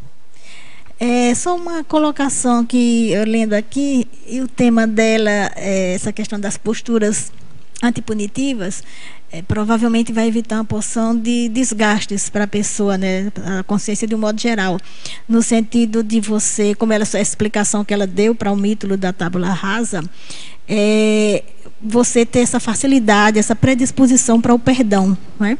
E daí você evitar essa série de sentimentos negativos, feito a mágoa ou ressentimento, né, que realmente são altamente danosos para a convivialidade e para o processo evolutivo de cada um, né?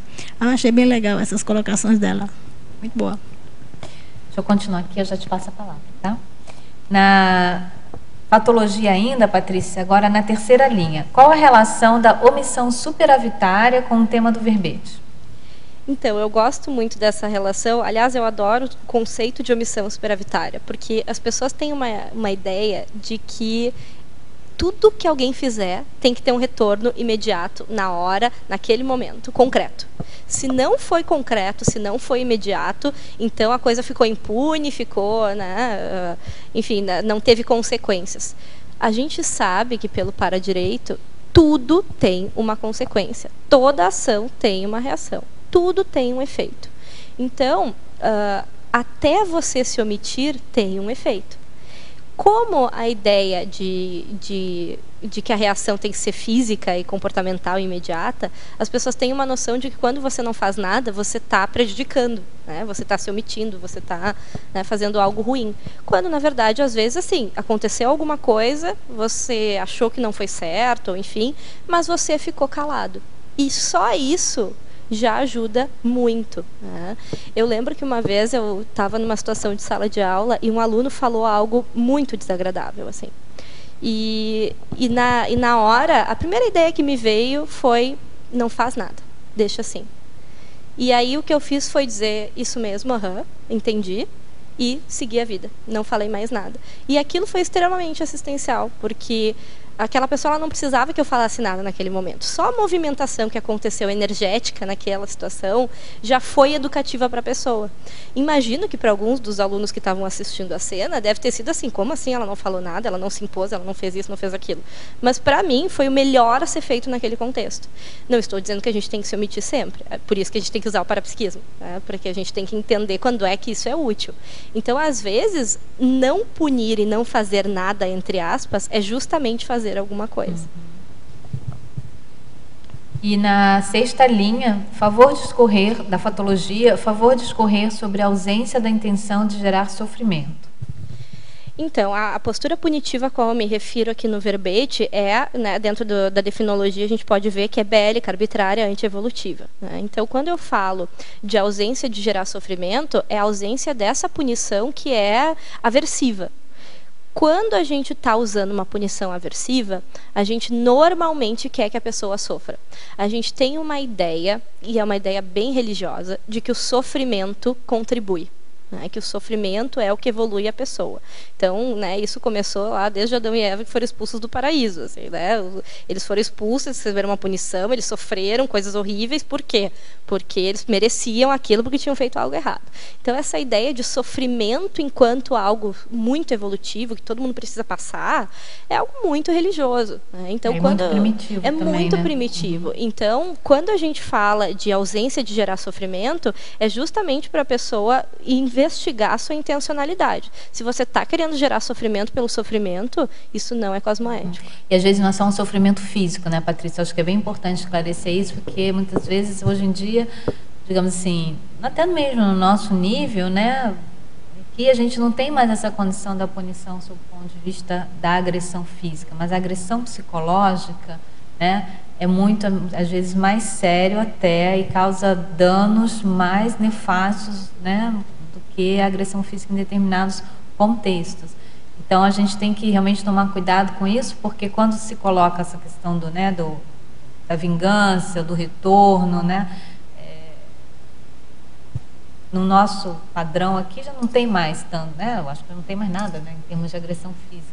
Mas a agressão psicológica, ela também é tão, traz danos, né, muito mais, muitas vezes, duradouros, né, e prejudiciais do que a agressão física em determinados contextos. Não que eu seja a favor da agressão física de forma nenhuma, mas pensar também na agressividade do ponto de vista psicológico, né? E aí agora que tu estava falando, eu até me lembrei, assim, né, isso começa lá na infância, né, ou até na idade adulta, o não falo mais contigo. Né? O virar a cara. Não falo mais contigo, vou virar a cara, vou te punir por você não ter feito alguma coisa, né, por mim, ou ter feito alguma coisa para mim. Então, quantas vezes na vida a gente ainda não faz isso, né? Essa postura de retaliação, né, novamente, a gente remete lá ao princípio do talião, né, você me fez um mal, então eu tenho que devolver na mesma moeda, né, ou até vezes mais. Eu já passo a palavra para quem está comigo. Na página 24, ainda na 3ª linha da parafatologia, Patrícia, gostaria que aprofundasse acerca das aulas sobre antiviolência e paz realizados nos cursos intermissivos. Bom, curso intermissivo é tudo sobre aprender sobre cosmoética, né, e aprender sobre níveis evolutivos, aprender sobre assistencialidade. Então, é impossível você pensar num curso intermissivo que não tenha um conteúdo de pacificação, que não tenha um conteúdo de paz, de serenidade, para que você possa buscar isso nessa vida. Como é que você vai buscar algo que você não conhece? Né? Então, o curso intermissivo, ele contribui muito no sentido de você aprender o que é pacificação, o que é serenismo, o que é mobilização de energia, o que é ortopensanidade. Então, você vai aprendendo esses conteúdos dentro das aulas de pacificação para você entender que você está vindo num planeta bélico, você está vindo num planeta extremamente violento, em que a reurbanização está propiciando justamente isso. E é para todo mundo evoluir? Mas você tem que entender que você tem que ter um holopensene completamente oposto a todo esse belicismo para poder dar conta da assistência que a gente tem que fazer no planeta. E na página, na parafatologia ainda, na 5ª linha agora, explicite, por favor, o exercício constante do mental soma direcionado à serenidade íntima. Então, a ideia do mental soma é que ele é o corpo do discernimento. Então, quando a gente fala de de pacificação, quando a gente fala de serenismo, não tem como a gente não falar de mental soma. E quando a gente fala de educação, também não tem como a gente falar de mental soma. Por quê? Porque o mental soma é que vai me dar o discernimento cognitivo, sem emocionalismos, que vai contribuir para a educação de outra consciência. Vamos lá? Paty, parabéns pelo verbete. Na página 28, terapeuticologia, item 3, heteroperdoamento. Você poderia fazer o link com o tema do verbete? Eu acho que é impossível você ter uma postura antipunitiva sem você perdoar a pessoa. Incondicionalmente, sempre. Se a pessoa te fez um mal 1 segundo atrás, acabou há muitos anos. Então, e é muito difícil perdoar as pessoas, né? Acho que perdão é uma coisa que implica em abdicar do próprio ego. Então, para você perdoar alguém, o hétero perdão é perdoar as outras pessoas, para você perdoar alguém, é importante que primeiro você esqueça o seu próprio ego, entenda que aquilo foi do nível da pessoa e esquece aquilo para poder assisti-la. Então, sem hétero perdoamento, não tem como você ser antipunitivo, porque é isso que vai te impedir de entrar em todos os emocionalismos e todos os sentimentos negativos que vão te levar à vingança, à punição, enfim.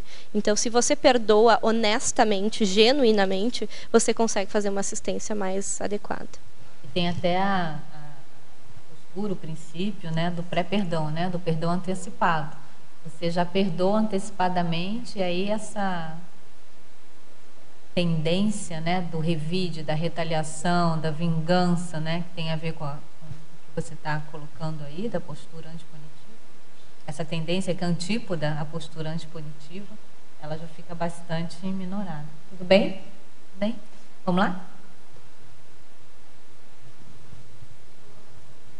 Quando você não pune fisicamente ou não aflige psicologicamente, mas retira o afeto.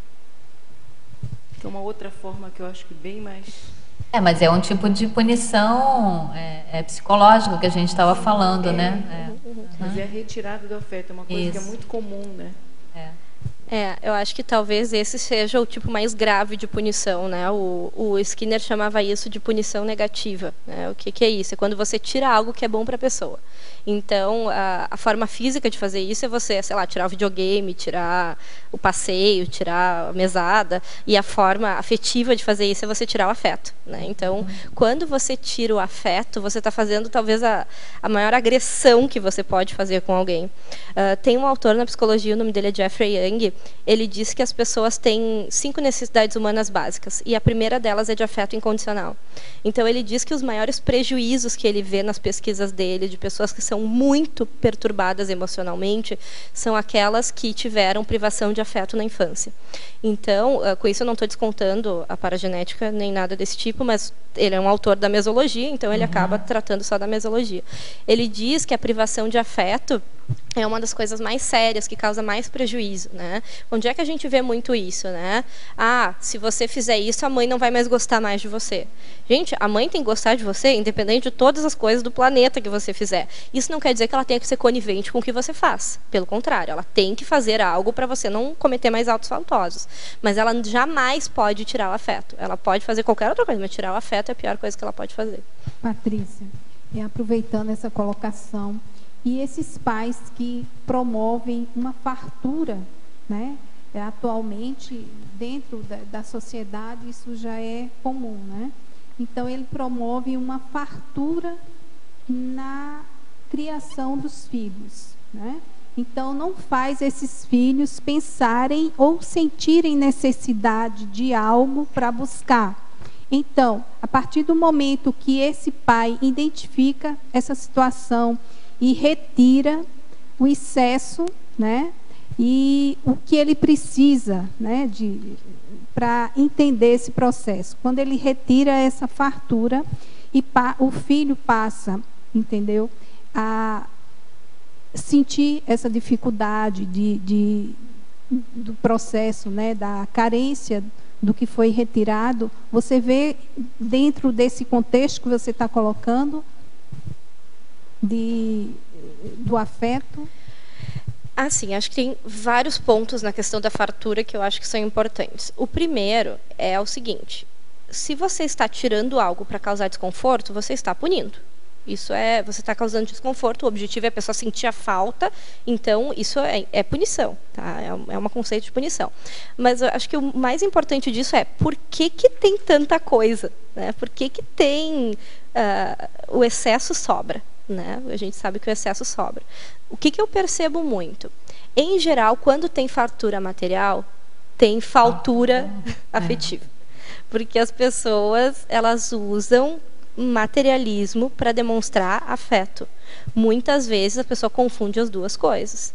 Então, quando tem muita coisa, normalmente é porque falta algo de outro lado.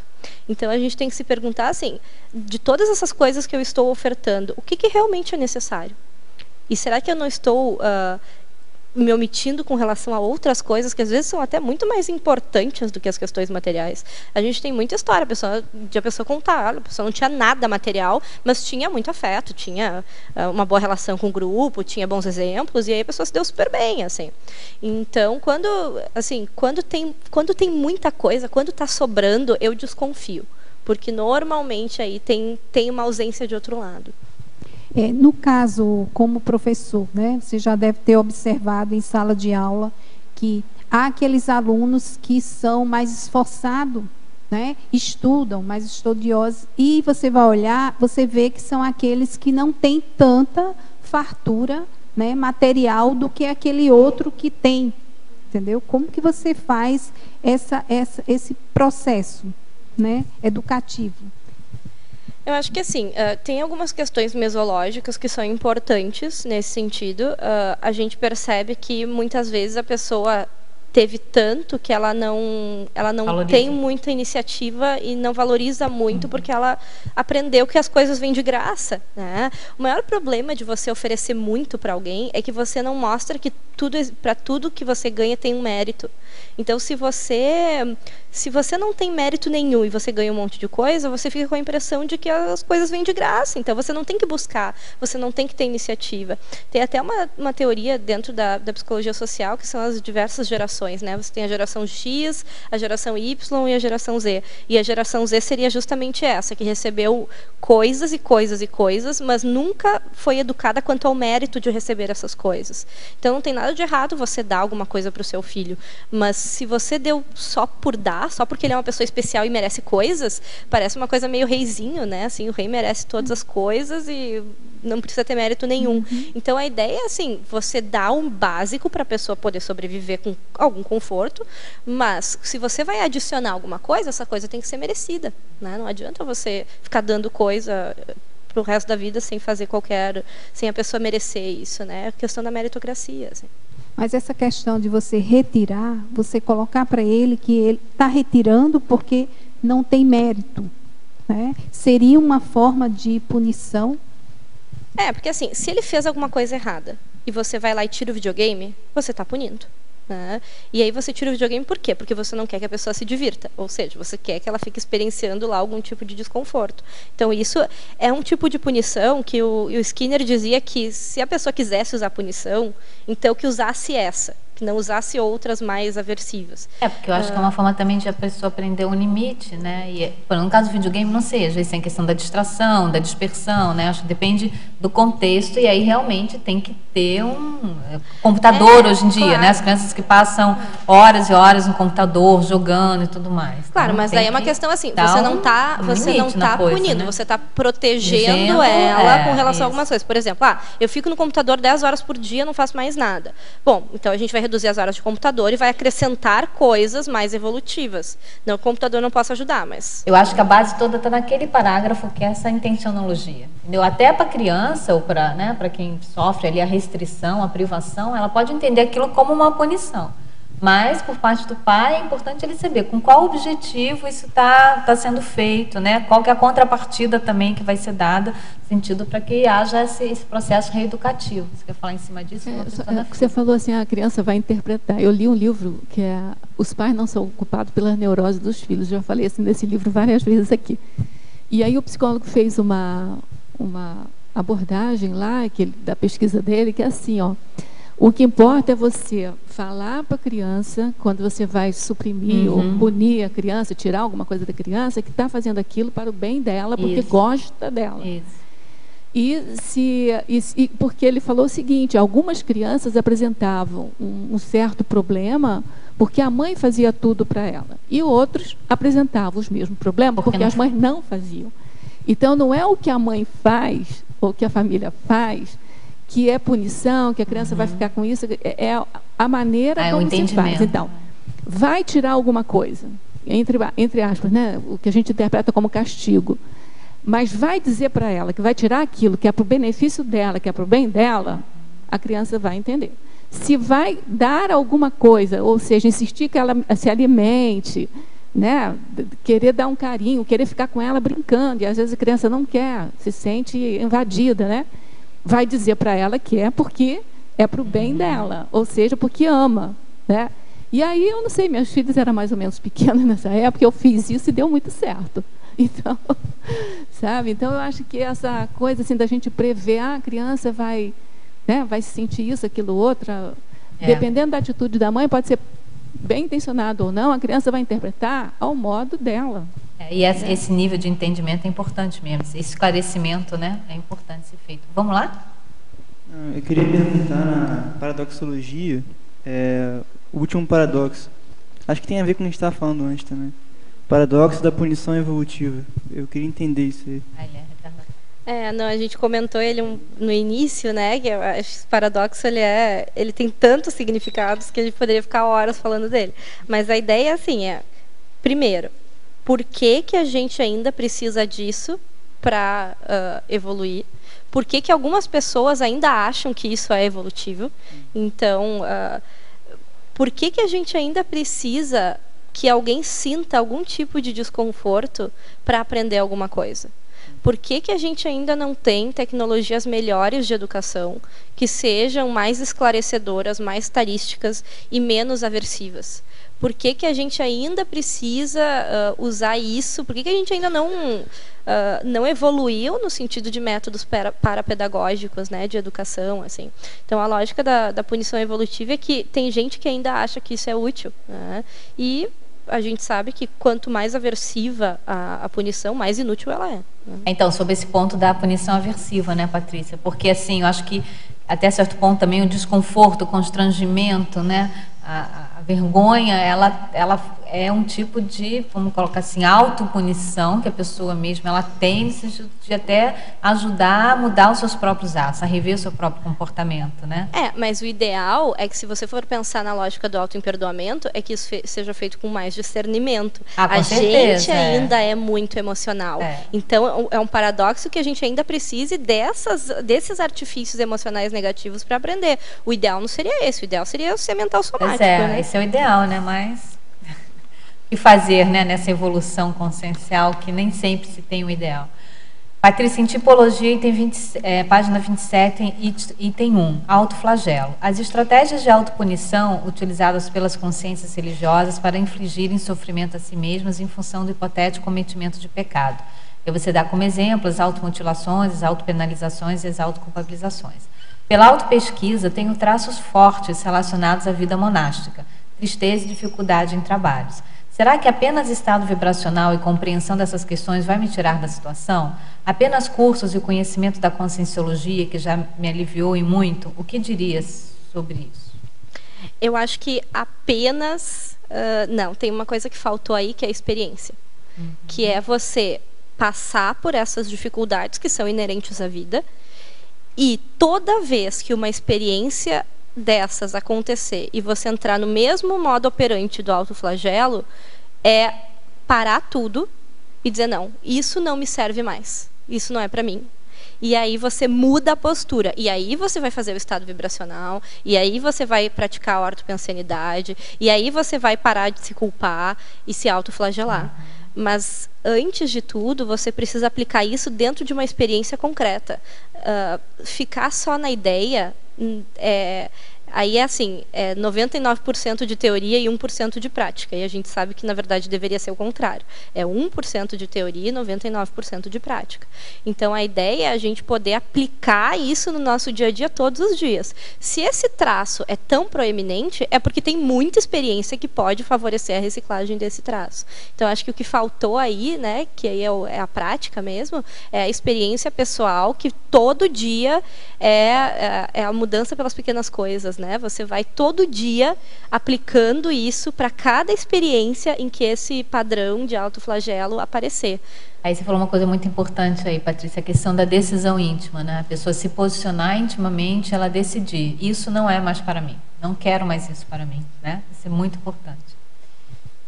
Em parafatologia, na página 24, penúltima linha, pode comentar a função de pacificador grupal do evoluciólogo? Bom, acho que o evoluciólogo, ele é a consciência que tem uma visão de grupo muito grande. Então, ele sabe a história, para a história de cada membro daquele grupo, ele coloca essas pessoas juntas para elas poderem contribuir para a evolução uma da outra. E, enquanto pacificador, ele é talvez a pessoa que menos seja punitiva e mais seja educativa, porque ele sabe exatamente onde colocar as pessoas para que elas possam melhorar, né? Então, ele é o cara que vai pensar assim, qual é a condição mais evolutiva, mais otimizada para aquelas consciências. Oportunidades, né? Em paradoxologia, na página 26, segunda linha, pode expandir o paradoxo de ensinar através do exemplo silencioso?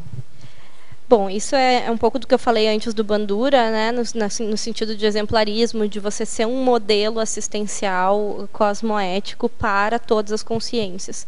Então, muitas vezes, você não fala nada, você não explica nada, mas você, só com as suas atitudes, você mostra a que você veio. E isso, às vezes, é mais exemplo do que ficar lá dando uma palestra para a pessoa sobre educação. Então, o exemplo que você dá através das suas atitudes, ele é preciosíssimo, né? E também em paradoxologia, na terceira linha. Você pode falar sobre o paradoxo patológico predominante dos trilhões de cifrões gastos com armas mortíferas perante apenas milhares de centavos gastos com a educação da saúde do povão?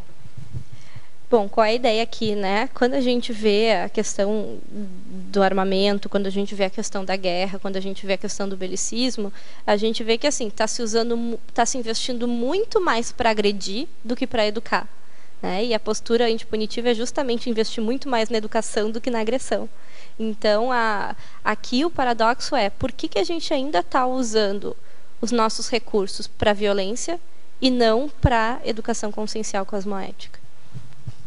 E também paradoxologia, exemplificar o paradoxo de fazer justiça em nome de se fazer injustiça em nome da justiça. Essa é a síndrome do justiceiro, né? A síndrome, o justiceiro é exatamente isso. Ele vai lá e ele machuca, ele infringe sofrimento, porque ele acha que ele está fazendo algum tipo de justiça. E, na verdade, como ele não tem uma visão global das coisas, ele só tem uma visão pequena, né, bem limitada das situações, ele não consegue fazer justiça com coisa nenhuma, porque ele não tem alcance para fazer justiça, né? Então, a lógica é essa. Ele está muitas vezes com esse padrão, né, da retaliação, né? Em tipologia, página 28, favor comentar um item, privação de liberdade. Bom, a privação de liberdade, ela pode ser uma estratégia punitiva no sentido aversivo, violento, bélico, que eu coloco na definologia do verbete, no sentido de você querer, por exemplo, que alguém apodreça na cadeia, né, como é uma expressão que a gente usa hoje. Então, quando você usa a sua intenção para colocar alguém, reclusar alguém, privar alguém de liberdade, porque você quer que ela sofra os efeitos daquela privação no sentido aversivo, você está usando isso como estratégia punitiva anticosmoética. Se você usar isso no sentido de reclusão, no sentido de proteger a pessoa, aí a gente está usando no sentido da privação, também, né? providencial, né? Então, aí, a privação de liberdade, ela tem dois sentidos. Ela tem um sentido de supressão comportamental, para proteger a pessoa, mas ele também pode ter um sentido que é patológico, que é assim, eu quero que a pessoa vá para lá e ela passe por tudo aquilo que é ruim, né? Eu já dei aulas no direito, por exemplo, de psicologia jurídica, em que as pessoas acham que os direitos de alguém que é detento, eles são desnecessários, né? As pessoas não queriam nem que eles tivessem direitos, assim. Então é algo extremamente patológico, né? Porque as pessoas realmente querem que a pessoa vá para lá e sofra. E aí isso não tem sentido educativo nenhum, né? Muito bom, Patrícia. Olha, excelente seu verbete, um assunto muito interessante, já gerou, né, bastante polêmica, mas também bastante esclarecedor. A gente aguarda suas próximas gestações conscienciais aí, seus próximos verbetes. E antes de passar a palavra para os comerciais, eu queria lembrar a todos aqui que hoje vai haver uma reunião do Colegiado de Intercooperação às 19 horas no Hotel Mabu Interlúdio. E nós temos como pauta dessa reunião do Colegiado de Intercooperação, que é um órgão da Unicim e que participam todos os voluntários da Conscienciologia, a eleição do secretário-geral da Unicim e também a apresentação e deliberação sobre um instrumento de pontuação 1 para a formação do colegiado da Conscienciologia. Tá? Então, todos os voluntários da Conscienciologia ficam convidados a participar hoje às 19 horas no Hotel Mabu Interlúdio. Obrigada mais uma vez, Patrícia, parabéns a todos. Agradeço a participação de todos vocês, dos teletertulianos, e vamos aos nossos comerciais. Obrigado. As pontuações da tertúlia de hoje são 47 assinaturas no livro de presença, 14 perguntas presenciais e 26 perguntas respondidas online. Hoje teremos 4 recados. A Alzira com o 2º curso de campo Imersão em Conscienciometria, a Rosa Nália com uma chamada geral, a Maria Fernandes com a semana Holotecologia e Cosmovisiologia e o Sebastião Feitosa com Acoplamentário. Olá pessoal, boa tarde. Eu sou Alzira Guesing e estou aqui para divulgar o 2º campo Imersão em Conscienciometrologia, nos dias 6, 7 e 8 de novembro de 2015, aqui em Foz do Iguaçu, no Hotel Mabu, ao lado do CAEC. Este curso oferece 3 oficinas conscienciométricas e 2 campos bioenergéticos com 4 EPICONs. Os EPICONs Luiz Gonçalves e Lilian Zolé atuam com a energização e possibilidade de psicofonia com a Consciex amparadora e testagem do campo. E os EPICONs Moacir Gonçalves e Everaldo Bergonzini trabalham com a técnica da mega euforização. As 3 oficinas conscienciométricas são ministradas pela equipe de conscienciômetra docentes da Conscius, objetivando a identificação das tendências pessoais através da conexão entre traços trafores, trafares e trafais, associados no confor e identificar o traço faltante, ou seja, a lacuna do micro-universo consciencial potencializador do trafor. Você que tem interesse, vontade, motivação em compartilhar dessa assistência grupal é muito bem-vindo. Inscrições e informações na loja virtual do site da Conscius, www.conscius.org.br, ou no telefone 45 99 94 14 60. Muito obrigada.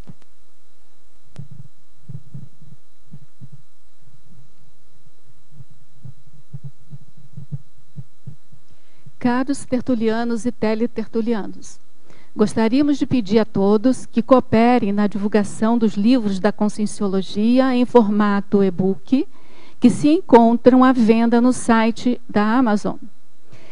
Entrando na página amazon.com.br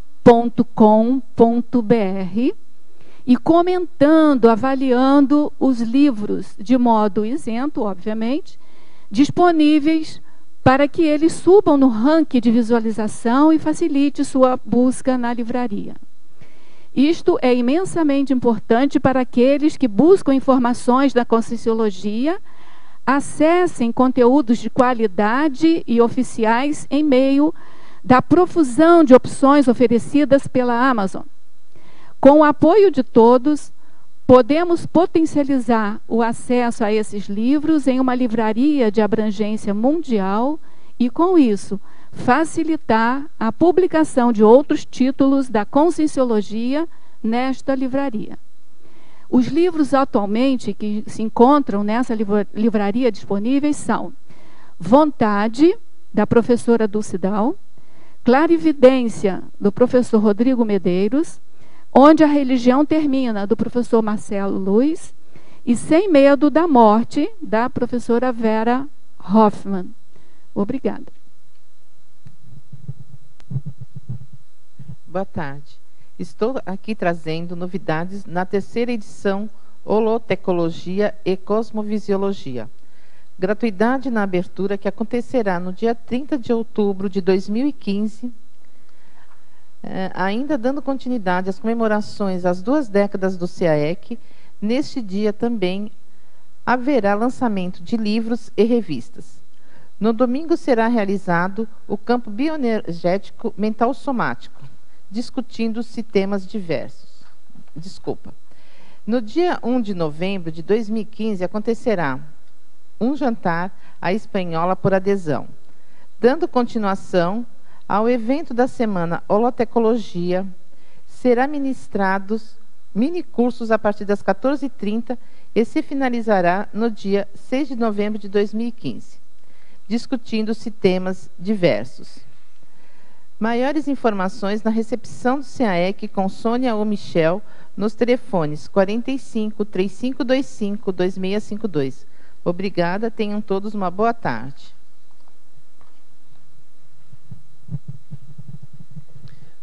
Convido a todos para o acoplamentário, que será realizado no dia 25 a 27 de setembro, com a temática África.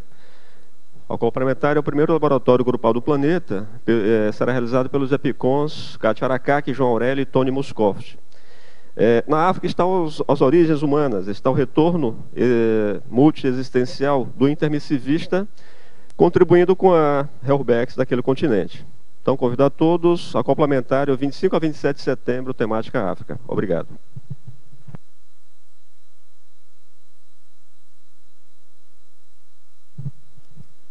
Para amanhã, teremos o verbete inversor tenepessável, especialidade Invexometrologia, e o verbetógrafo Pedro Borges.